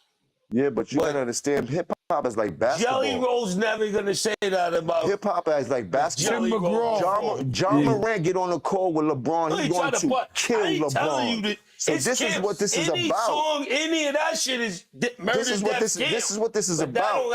There's nothing that could. There's never is me putting me up against anybody. I'm taking me every time. Every time. Okay, every but time. let me say something though, Jim. In every category, I get busy. You started off saying you grew up watching Nas. The only problem, I didn't take that away from the him. only situation I'm saying now to you, right? There is no situation. I always tell people kids that should story. worship you. You fucking started. No, I'm not doing this. I did not know it was going mad there. at you because you're really friends with him. He gonna be mad at you. Not me. I don't know him. You heard? Oh, he's a beautiful guy. I understand That's my that. brother. No, he's a But beautiful he gonna be guy. mad at you. Well, I'm not bring my mad at name me. up in that conversation, bro. Like, He come just on, asked bro. Yeah, but we didn't know all that. What he do all the time, something he saw on the internet You're not that gonna he mention didn't me have to next to ask. nobody. I'm not gonna talk You my didn't shit. have to do that. I'm a pop mines every It's your time. fault. You heard? Can we go? I just told the people Good you're not doing none of that. And I'm what looking. did he do? Good He went audio. over there and You did- heard? Listen. Niggas don't even know about the audio. Can we you heard? talk? Can You we heard? talk? Can we talk about? do it. All right. I love this interview, although it was very painful. It was at a tough time. When I seen you, I don't forget where it was at. If it was Hot 97 or something, where you were just saying, "Yo, you're family, man. You never made no excuses, even when you went through tough times. You know, you took care of your family. They never knew you was going through tough times." I applaud you with that interview. I feel like that's one of them classic interviews that stands out to me in hip hop music. Do you feel like after that interview now, do you feel like that's what you was talking about? Like, I'm going to fight my way back to the top and I feel good right now about where I'm at in the world? Because I love that interview. Well, that interview was just a testament of where I was at the time and the things that I knew I had to do in order for me to progress. Think he brought the temperature back down. I mean, I don't want to hear that shit. I got you. I'm I talking switch to this shit off and on, you heard? I got different characters I gotta play. We talk about the sport and I'm gonna go hard, you heard? We talk about Yeah, but let's talk about But that's that how interview and the passion you have behind that. I still got the same passion as you can see. You heard? I'm a passionate brother. I wear my heart on my sleeve. I cry a lot of shit like that. I'm very emotional. So when people talk about me, I gotta stand up for me because nobody else gonna stand up for me, as you see. You heard? I fight all my battles on my own. I take losses. I take my wins the same way. You heard? The same smirk, just like this. See, let's get this correct, because you know, and the media stretch this shit so many different ways. When they see me get excited, I get excited because I'm a very passionate person. Everybody knows this, and as a man, when you talk about me, I'm always gonna pick me first. But as a fan, I'm one of the biggest fans of Nas. I know one of his albums word for word, back and forth. Like that was my era when I was first coming outside and things like that. Nas had wrote the playbook for how we was running the streets and things like that. He also dressed the way we was running the streets back then and things like that. And not to take nothing away from my Harlem niggas, but Nas had a hold on us and shit like that when we was younger and things like that. The same way Pac had a hold on us. But for New York City, he came with a whole different flavor and a different cadence at the time that was well needed. It switched from what we heard in Big Daddy Kane to a whole nother way of hustlers was talking and rhyming and things like that. And everybody understood that. Like, yo, he would, like, I can never take away anything that he's done in the game. I can't, you heard? And that's not it. But as a competitive man, that's all I'm doing is popping my shit. And this is what hip hop is about. But for the most part, I got no problem with Nas. Shouts to Nas, shouts to all them guys. Who's and most shit like that. influenced you now that you said that from growing up artists? Who's been, so you could, even to this day, name some artists Some of the you most love their that I love? music or whatever, yeah, whatever. Rakim, Definitely. Nas, Big Daddy, KRS One, No Cool G? Cool G. I'm going down the line now. I'm going down the line. You're gonna make me go. Nah, but that's good shit, though. You know what I mean? Like, and you one of the few people that persevered from the Cool G era to now. Like that's you dig. Like you dig. Like you gotta always remember that. I don't know if you ever sit down and think about that. Like, yo, we've been watching you for a long time and things like that. And put on LL, Buster, and Fat Joe. Who else? Got a lot of. It's a lot of. It's a bro. I'm a hip hop baby. I used to watch Ralph McDaniels every day after school. I want to see every bit of videos, everything. I want to see all of that. You heard? Like I knew everything about that. You heard? Like that channel. You had to turn. Yeah, that was like, still the fatback TV. Yeah, you had to fix the back. And so that was the argument there. Later on, Fado tried to switch the switch the situation in the interview and change the momentum there and brought in another question. But let's go to Club Shishi. After this interview, we had another interaction with Club Shishi. So let's go to the Club Shishi interview. Okay, Shana Sharp interview him as well.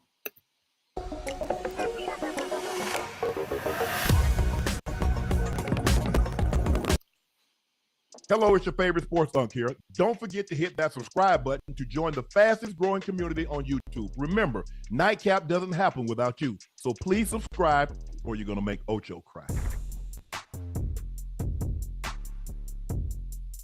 Jim Jones is...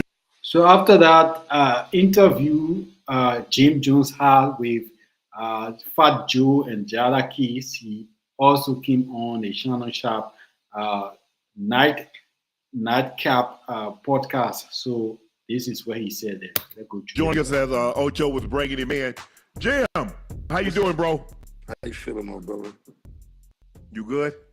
Yeah, I'm good, man. Life is good. God is good. I can't complain. Yeah. So talk to us a little about this music thing. You've been in this thing for a minute now. So talk about Jim Jones of 20 years ago, Jim Jones today. Have you noticed anything different in the music industry? Have you tried to do anything different with your sound to keep up with the way the industry is headed?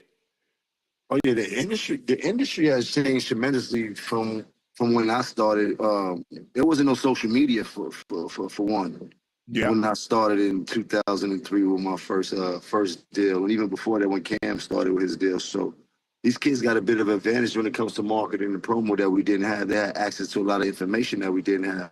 A lot of people say it works against us. I think it works for us in watching the way that these kids work in the present day and things like that. I've learned a lot from them, from how they carry their music, from how they sell their music, and from how they market and promote their music. us as being here for so long, we tend to get caught up in our dinosaur ways from yesterday and how they carry artists, but that's not the way they carry artists today. So there are platinum artists that have their nose up because they're big platinum artists, but that don't count in today's society. They don't carry it the same way. So what I've chosen to do is always chose to try to reinvent myself, but not to the point where I'm chasing, but there's a medium that I reach because I always want to teach these kids, but I always want to learn something also. So, you know, that and with reinventing yourself, you got to be willing to be disciplined to know what direction you want to go in when it comes to reinventing yourself. You know what I mean? One of the things I credit it do is the gym. The gym is one of the biggest attributes to me being able to sustain this long in the game. Sustainability is a motherfucker. Mm-hmm. Jim, let me ask you this. And I hear this a lot, especially in music. And I see this in television and entertainment, actresses. It's like, man, every record that he put out, it sounds the same. Okay, he does something different. Man, he don't sound like the old guy. He don't sound like he used to. Okay, an actor, they try to do a different role than what we're used to seeing. Man, I like when he did that. I don't like this new. So you want the guy to change. You want the individual to change and give you something different. When they give you something different, you say they don't sound the same and you don't like it. So how does someone win? Now, the person that I have the utmost respect for and what she's been able to do is Beyonce. Beyonce is as big as you can get in one genre. And she says, you know what? I'm going to go over here and I'm going to do this. I mean, it takes some chutzpah. It takes some guts, Jim, to do that. I mean, she like Michael Jordan. When Michael Jordan left the NBA, he went to the NBL, the Major League, and MLB, the Major League. He played baseball, yeah. Like he had to have a lot of guts, you know what I mean? Like same with like Dion when he was playing football and playing baseball and being successful at the same time in both of them sports. I mean, and that takes a lot of heart. I haven't seen anybody else do that successfully the way that Beyonce has done it. So I tip my hat to the barriers that she continued to break inside of this music industry. Yeah. Hey, Jimmy, what you think right now about the state of hip hop, where it is right now? How do you feel about it, especially with the young dudes, with the sound now? Obviously, I think when it comes to rap in general, hip hop in general, I think the sound changes every 10 years. How do you feel about this era of hip hop right now that we're in? Do you like it? Have you embraced it? What? I mean, in my opinion, it doesn't matter because I had my time where we were dictating the sound of music. And we had a ball, and there were older people that was hating on the time that we had and things like that. I encourage these youngsters to be as creative as they can, as long as it's connecting with their crowd and the people are singing your shit and they going to your shows. Then who am I to say I don't like that music when they out here spanking shit? You know what I mean? You did like so. It's like you got to stay true to yourself, but find your rhythm in the mix of what's going on. Else you're going to be lost in the sauce, or you're going to be looking like an old dude, or you're going to be looking like a has-been, or you're going to be, you understand? I'm not into that. My energy ain't for that, you heard? If I'm going to be a contender in this game, I'm going to play at the top of my ability to play, you know what I mean? I'm not going to take no shortcuts or nothing. I'm in it. I mean, I got to contend with the younger boys. I got to contend with the older boys. That means I got to come through stepping. They only respect violence, and not to say violence, but you know what I mean? Like, they got to see that shit, you dig? While I'm in the game, I'm gonna show them that shit. Like people don't get it twisted. Like I'm a man of many different things. Like my rapper hat is one hat that I wear. Right. But if I'm rapping and I'm in it. What's up? I'm going against all odds and what I gotta do to maintain be a contender in this game, keep feeding my family and making the money that I make off this. You know what I mean? I think people get that twisted when they see me talking and popping my shit and shit like that. That's just one character that I gotta put out there for y'all to eat up. You know what I mean? But I'm. Matter of fact, hold on. I got. Go ahead, Ocho. I'm gonna let you go on. I saw some comments. I saw a clip about and you and Push. I'm not sure if you and Push got any type of beef or whatever. I just saw something about you talking about the Ace Trumpet. You didn't like the album. You didn't like the song. What he raps about is not believable.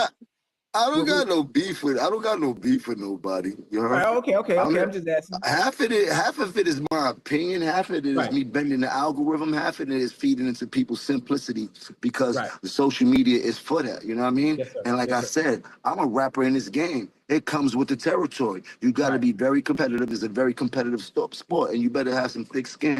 I ain't say nothing. I want to hurt nobody or do nothing to nobody. Everything I've been talking about been strictly about the art of war when it comes to the music nowadays. Now, maybe 10 years ago, 15 years ago, it would have been a different outcome of what I was, you know what I mean? What I was projecting, but I'm not on that. And I think a lot of that gets twisted in with the Jim Jones of today and things like that. I ain't got no problems with nobody. I ain't got no ops, no nothing. And you know, it's parts of me that I've been working on every day. So sometimes I talk way too fast than I should. You heard, but it's part of the game. I don't care. You dig? I hate it or love it. I'm gonna turn it into a victory for me. Yes, sir. Check this out, Jim. It seems to me, since this past summer, past last summer, when Kendrick had that diss, it seems like now people are just like, hey, we saw the success that Kendrick had, got 5 Grammys, he hosted the, halftime show, the Super Bowl, blah, blah, blah. We see a lot more dissing going on. Is that where we're headed now? Shannon, where you been at? You don't remember Tupac? You seen the success that Tupac had? Yeah, but look, you see the success. What about Kumo? What about Kumo did LL Cool J?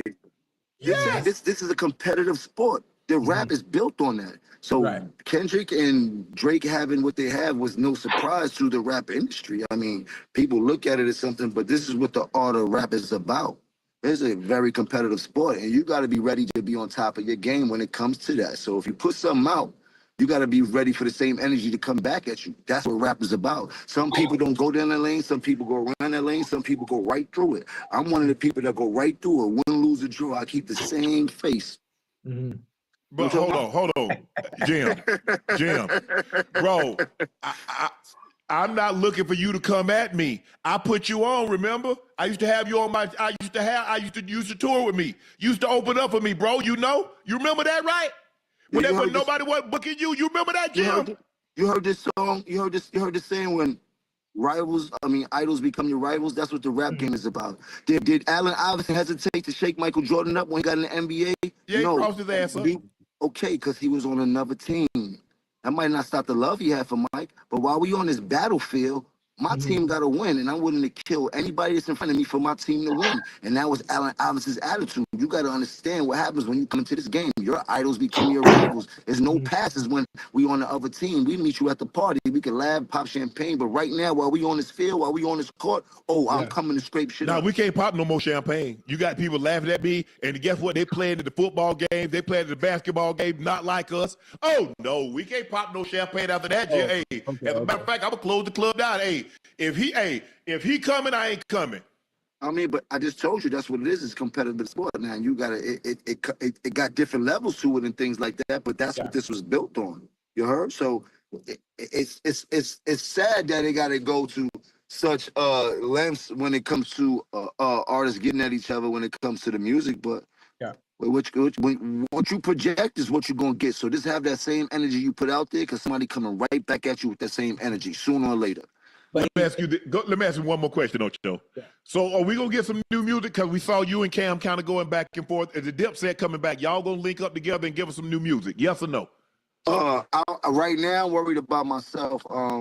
Dipset is always Dipset. The birds still fly high. I've been having a bird on my back for the past 15 years when nobody was worried about it. You think so? That's going to go. But right now, I got to worry about me. I got to worry about my endeavors. I got to worry about my business. I got to worry about my family. You dig? I've done a lot for Diplomats where it did me nothing at the time. But right now, where I'm at in my life, what works for me and what I'm worried about is myself. I can't tell you what the future may hold or what the future may bring. I'm not taking nothing off the table. You dig? But right now, it's about Jim Jones. And yeah, I am a Diplomat owner. Bet. Go ahead, Ocho. I like that. Listen, you took the question I was finna ask, and I think you know what? History repeats itself, Jimmy. History always repeats itself, and most of the time, when history repeats itself, it comes back even bigger and better. I think Diplomats they're gonna have a reunion. I think y'all boys gonna reunite, and despite your differences, despite whatever situations y'all might have, all that can be fixed behind closed doors. That ain't nothing but a conversation that just got to be had, especially when they're making that money. Or a check, you heard? A nice check always calms things down, you heard? Hey, I'm not a stupid man, you heard? You dig? But I understand, man. But right now, where I'm at, until that happens, until some business get put on the table was advantageous for all sides, right now I got to worry about what Capo was doing. And it's been working for me that way. You know what I mean? I've been staying out of everybody's way a little bit. You know what I mean? Trying to, every day I work on me. Every day I get better and things like that. You dig? I'm unapologetic. You dig? And I don't have no regrets. You know me? But I do work on myself every day. You know what I mean? I'm not a perfect man, you dig? But I'm the perfect example of what can happen if you stay down till you come up. And that's what I did plenty of times. I got you. Jim, look, you one of the OGs. Rap, I mean, hip hop is 50 years of age. You've been in this thing 2 decades. I ain't 50. I'm 48. I said hip hop is 50. I thought you were shooting at me. My bad. Nah. Hip hop is 50, but you've been in this thing for 2 decades, right? I've been in this thing since, yes, it's a little bit more than that, since 1997. Cam got his first deal, so I'm like 28 years in. Okay, so almost 3 decades. Yeah, 100%. And I've been signed my first deals 2 decades ago. How do you determine who you work with now? When you want to work with the young artist, how do you go about that? How do you like, man, I kind of like him. I think we can make some beautiful music together. I mean, I hold no prejudice. I'm looking for great music, and I'm looking for great aesthetic. Music isn't everything in today's world when it comes to music. If you got a lifestyle that you can sell, these kids can buy into, then that's just as good as having a great hit song and things like that. And that's how it worked for me. So it's a combination of things that I look for to work with the artist or to do business with the artist. But as far as doing music with the artists and things like that, I'm a lover of music. So if I hear a record that I hear and I think is dope and I think the artist is dope, I'm gonna reach out to him. How do you stay motivated? We lost him. Yeah, I think we lost him. Oh, dang, that was good. I was enjoying that, bro. And it's just a testament of hard work and being resilient and being real, which is they panties because I said I'm better than that. It don't matter. To that, bro. We already went wild on them boys. You heard? We the ones that went wild on the boys, you heard? Hey, Jim. And people out here acting like I said I'm gonna bring the Kofi list back. I just told you I'm gonna change stuff for law. Can you dig? Nah, look, I'm putting it like this, Jim. Hey, bro, you been in this thing, but lyrically, I'm gonna keep it a stack with you. Yeah, but look how you dress. Look how you dress, boys. You heard? Hey, Jim. And people out here acting like I said I'm gonna bring the Kofi list back. I just was fire, but after that he kind of lost me. I think we was way too much into the game. Remember how this goes? Of all time, and then in high school when he had the barbecue and shit like that. So I'm a real fan of Nas, but he kind of lost me after the movie Belly and shit like that. Like, let me see this. Influence on us, except for his first.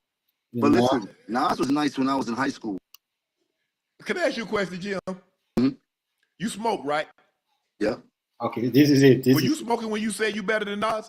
I might have been a little bit. Well, as far as let's get this right. I'm way more influential than Nas, and I don't care what nobody say. I know I made a little boo-boo when we talk about the sales and all this type of shit. I don't feel like getting into that rhetoric about where I started and where he started. You said that bullshit. But listen, Nas was nice when I was in high school. When I was in 10th grade, Nas came out.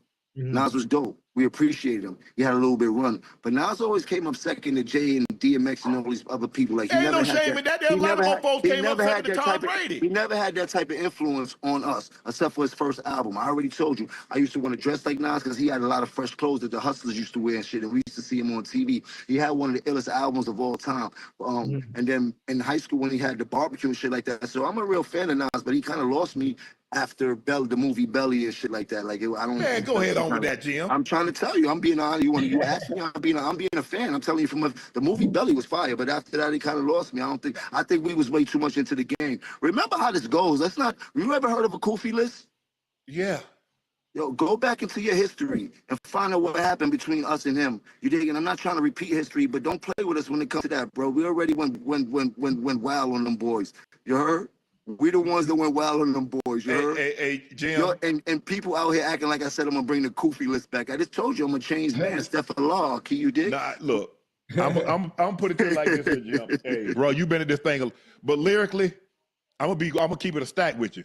Yeah, y'all but look how you dress. Nas. Look how you dress. You don't even be in the same places I be in. And the but things I can be in the church house. You can't F with Nas lyrics. I don't know who told you that. Now look, I know you on that good stuff, but you're not seeing Nas.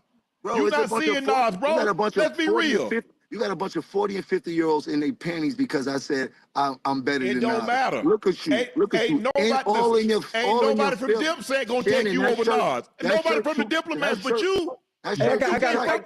hold on, That Jimmy, shirt hold too on. tight. That shirt too Hold tight. on, hold on. Just go ahead, You go want to go ahead. back to I really mean it? I really mean it, started. We could go back to but the I'm just history, saying, bro. for you to even Don't do say that, that. bro.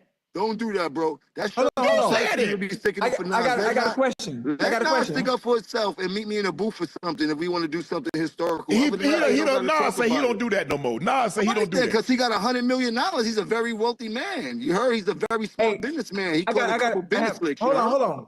Jimmy, hold on. I got a question, Unc. Hold on. Go ahead. Hold on, Jim. Hold on. Unc, I got a question. And What? this you do, Jimmy. And anything that you do, right, Unc? I've heard you preach it all the time, right? When you was playing football, your first thing you always say, ain't nobody here better than me. Tell him again. You done told me that story a million times. Fuck you Wait, think listen to me now. Listen to me now. Fuck you think I'm gonna be second to anybody in this world? Jimmy. But Hold on, Jimmy. God, But Jimmy, Jimmy, stay with me real quick. Stay with me now. Unc, stay with me now. But I'm just saying that mentality, isn't that how you supposed to feel? Isn't that how you supposed to feel? You know, let me ask you a question. When you was on the field, you thought you was better than T.O. and Moss? Hell yeah, what you mean? Man, I ain't gonna say it out loud. You done came on here and say, I ain't better than Moss, I'm not better than T.O., I'm not better than Rice. You said that. I'm not playing the game no more. But you wasn't, when you was playing. That's the difference. Hey, Jim, while you talking, you need to get with the locks. I'm still playing. Jada them done cooked y'all at the verses. I'm still playing. I'm still playing at a high level. Hey, you better check my record. You jumping up the I'm still playing at a high level. You need to go back and get Jada. I'm rapping at a high level. You better check my stats, bro. I will run circles around Nas rapping right. I will run circles around Nas rapping right now. Right now, I will run. Put his microphone up. Let me take my mic off. I will run Saturn around Nas right now rapping. Everybody knows that. You heard? He Let's done not talk about the retired. past. He put it down. He said it down. I will run laps around Nas rapping right now, bro. Jim, you talking right now? But I'm talking about y'all. And his prime and your prime, you couldn't see him. I'm still in it. Oh, he got out. Cam was smoking his boots. I wasn't rapping when he was rapping, but Cam really got at him. You remember I really mean it? We've been getting at them boys, but this is not about that. Right now, 2025, I'm in the game still rapping at a high capacity. If Nas wants to smoke, come in the booth. I will rap circles around. Smoke. He enjoying that 150 million, 200 million. Okay, then. So then leave me alone while I'm on the field. You was effing with him. He wasn't bothering you. I'm on the field. I'm picking on whoever, whatever. I don't care. I'm on the field. Well, and guess who's the most field? And Kendrick, guess who's Drake, guess who will be the most they on the field. You need to call like Drake. And guess who will be the most talked about person? You need to call like Kendrick. You need to call somebody that's still in it. He ain't in it. Why? Kendrick ain't my age. Kendrick ain't my age. I wasn't dating my era. That's not my era. He retired. Have you ever heard of retirement? Well, that's my era, so I'm calling all of them out. I don't care if you retired or not. Deal with it. If not, meet me in the booth, Jack. You heard? Meet me in the booth.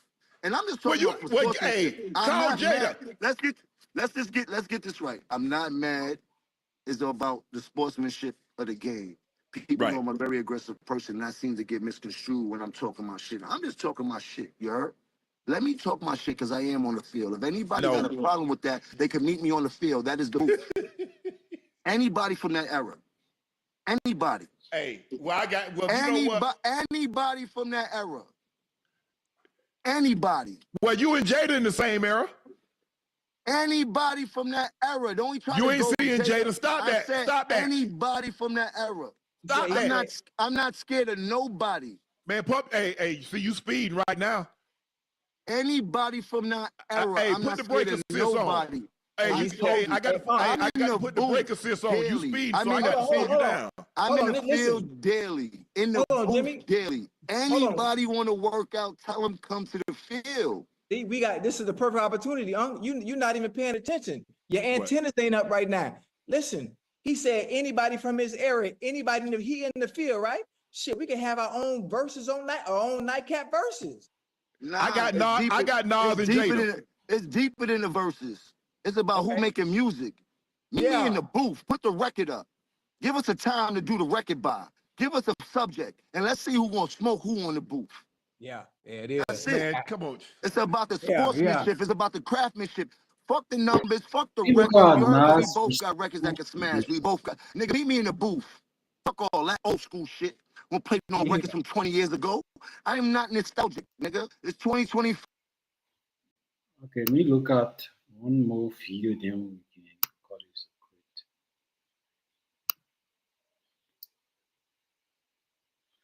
separate. Look at one more video. I think I can find Nas response. This is it. Okay, share this. This is Joe Biden response. Leistung zum besten Preis. Ab dem 26. Juni. Ganzes Lachsfilet mit Haut pro 100 Gramm für nur 1,99 Franken. Jim? Yeah, gotta talk about it. Jim Jones went on Fat Joe and Jadakiss's. Oh, look, a topic in a topic. Yeah. Little layered. He went on Fat Joe and Jadakiss's podcast and had a lot to say about some dude on the internet that said Jim Jones is better than Nas and has more Billboard hits than Nas. It was a little bit more than that. It was a young kid. I think I believe he was like 23 or something, 22, 23. And he was saying that for his generation, his era, they don't look at Nas. And he was like, you know, our sense of fashion, all of that. Basically, to sum it up, he was saying Jim Jones was more impactful to them than Nas. And then like kids do, they start quoting, oh, well, look how many hits he got here versus how many hits he got here. So, and a lot of people took offense to that.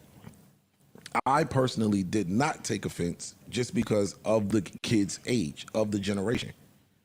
And that's kind of what Jim was speaking to. Like, yo, I grew up, Jim was himself, he was saying he grew up on Nas, 93. This kid probably don't have an idea who Nas is. So he grew up on Jim. And I just think these conversations keep happening where it's pitting one generation against the next generation over appreciating each other. Well, that's go ahead. Let's hear it. I think it's one thing when you're having a conversation with a 23-year-old, which, hey, nothing wrong with anything a 23-year-old say. They're from 23. I think it changes once you get in your peer group or around some elders, which is the conversation I was looking for from Fat Joe and Jadakiss. And they tried to course correct him, but he didn't want to hear that shit. When you get around people that know, you should just be aware of how you sound when you say I something. think Jada tried to be as politically correct as possible. He did. Jada tried to be politically correct because Jim is like, yo, dog, it's like a sports conversation. Like the numbers are the numbers. So if you're saying that this person is amazing as an MC, but my accolades say something different, I got way more chart topping shit. And Jada was like, yeah, that's one metric. But in New York City with rappers, we don't necessarily go by that. We going by the niggas that we know get busy. Wait, but Nas isn't just a New York City rapper. No, I'm talking about, but Jada's saying to New York City rappers, when we start to evaluate and assess hip hop, we going by the niggas that get busy. Okay. Because that's where we come from. Niggas that get busy. Clue tapes, I don't give a fuck what your bop was. On a clue tape, you had to get busy. Or you wasn't gonna make the clue tape. It's the same way Pusha T totally disregarded anything Travis Scott has to say because you ain't a rapper. That is exactly what he said. He said, yo, to rappers. Yes, Travis Scott is the bigger act, more hits, more numbers, more. But to the rappers, don't nobody give a fuck about what Travis Scott is talking about. So, I mean, it's the same thing. Again, they tried to course correct him, but I think Jim's trolling. So I don't have much to say about it because I don't believe that Jim Jones believes that he's a better rapper than Nas, Pusha T, and Styles P. And those are the three names that he has said he's better than in the last year. And I love Jim Jones, but I love him. I love him too. I think all his albums is fire. Yeah. I think he's an icon in terms of the fashion Culturally, shit. all and that. Yeah, but we got to stop the train at somewhere. Nas is a good place to stop that train. Nas is a great place to stop that train for anybody. Yeah. And I think but Jim has Nas smoke. That's true. Yeah, and has for a long time. Yeah. For a long time. So he ain't about to sit and give Nas his proper credit. Also, from like a rapper standpoint, I want to hear the rapper say they're better than anybody ever.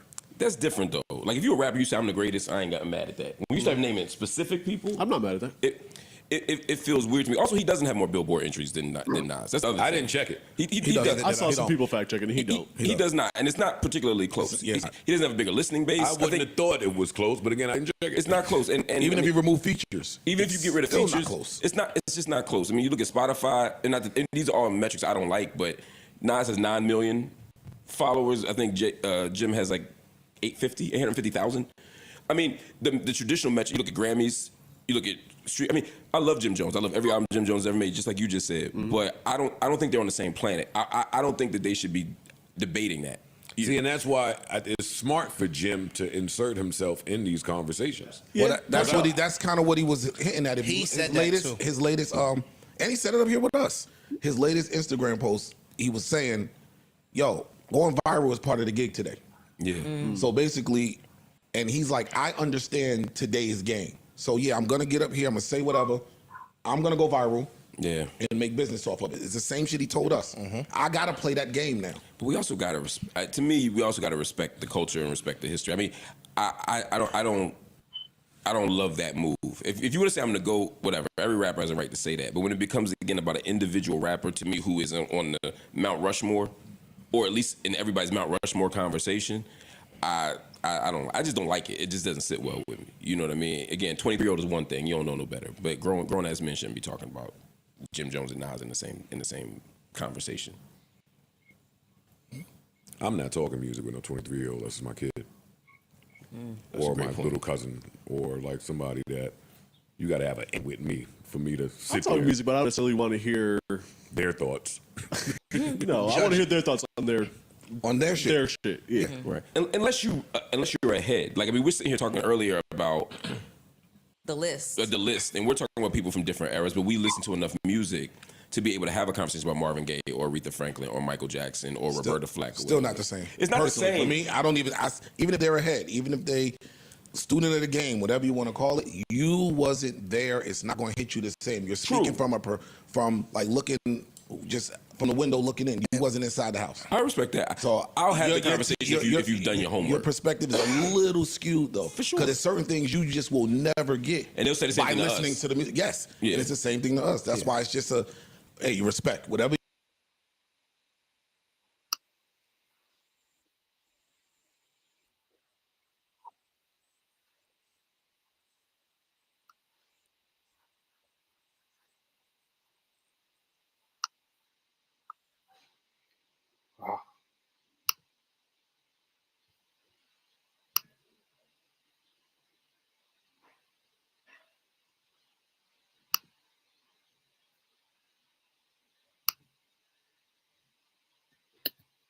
Yeah, talk about it.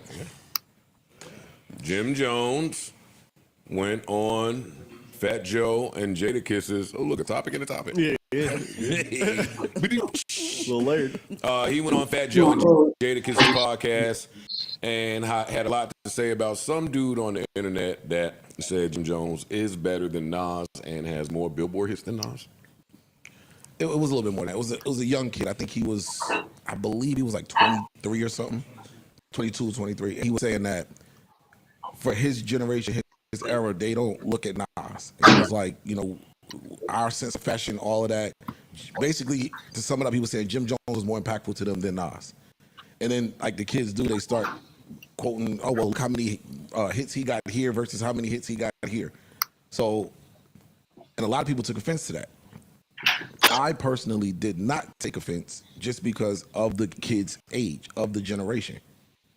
And that's kind of what Jim was speaking to. Like, yo, I grew up, Jim was himself. He was saying he grew up on Nas, 93.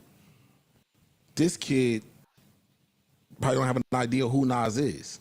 So he grew up on Jim. I just think these conversations keep happening where it's pitting one generation against the next generation over not appreciating each other. Well, go ahead, let's hear it. I think it's one thing when you're having a conversation with a 23-year-old, which, hey, nothing wrong with anything a 23-year-old. They fuck 23. I think it changes once you get in your peer group or around some elders, which is the conversation I was looking for from Fat Joe and Jadakiss. And they tried to course correct him, but he didn't want to hear that shit. When you get around people that know, you should just be aware of how you sound when you say I something. think Jada tried to be as politically correct as possible. He did. Jada tried to be politically correct because Jim is like, yo, dog, it's like a sports conversation. Like the numbers are the numbers. So if you're saying that this person is amazing as an MC, but my accolades say something different, I got way more chart topping shit. And Jada was like, yeah, that's one metric, but in New York City with rappers, we don't necessarily go by that. We going by the niggas that we know get busy. Wait, but Nas isn't just a New York City rapper. No, I'm talking about, but Jada's saying to New York City rappers, when we start to evaluate and assess hip hop, we going by the niggas that get busy. Okay. Because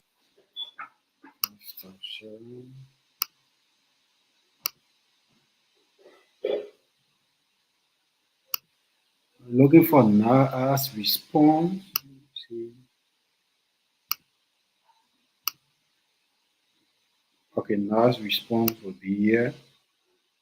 Let's look at Nas response today.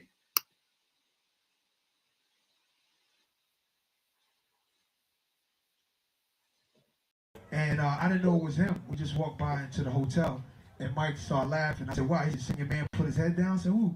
He said, "Jim Jones." I said, "No." So he's like, "Yeah." I said, "Oh, whatever." So it's just me and him.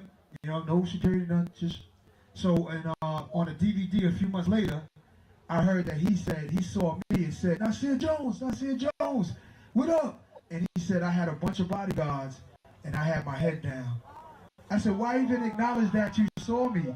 It don't even fucking make no damn sense, nigga. Like, if you put your head down or you didn't see me, you don't want. Why even say it on the DVD, nigga?" So it was me and you. There were about 20 of them, and I didn't know it was him. We just walked by into the hotel, and Mike started laughing. I said, "Why?" He said, "Senior man put his head down." I said, "Who?" He said, "Jim Jones." I said, "No." So he's like, "Yeah." I said, "Oh, whatever."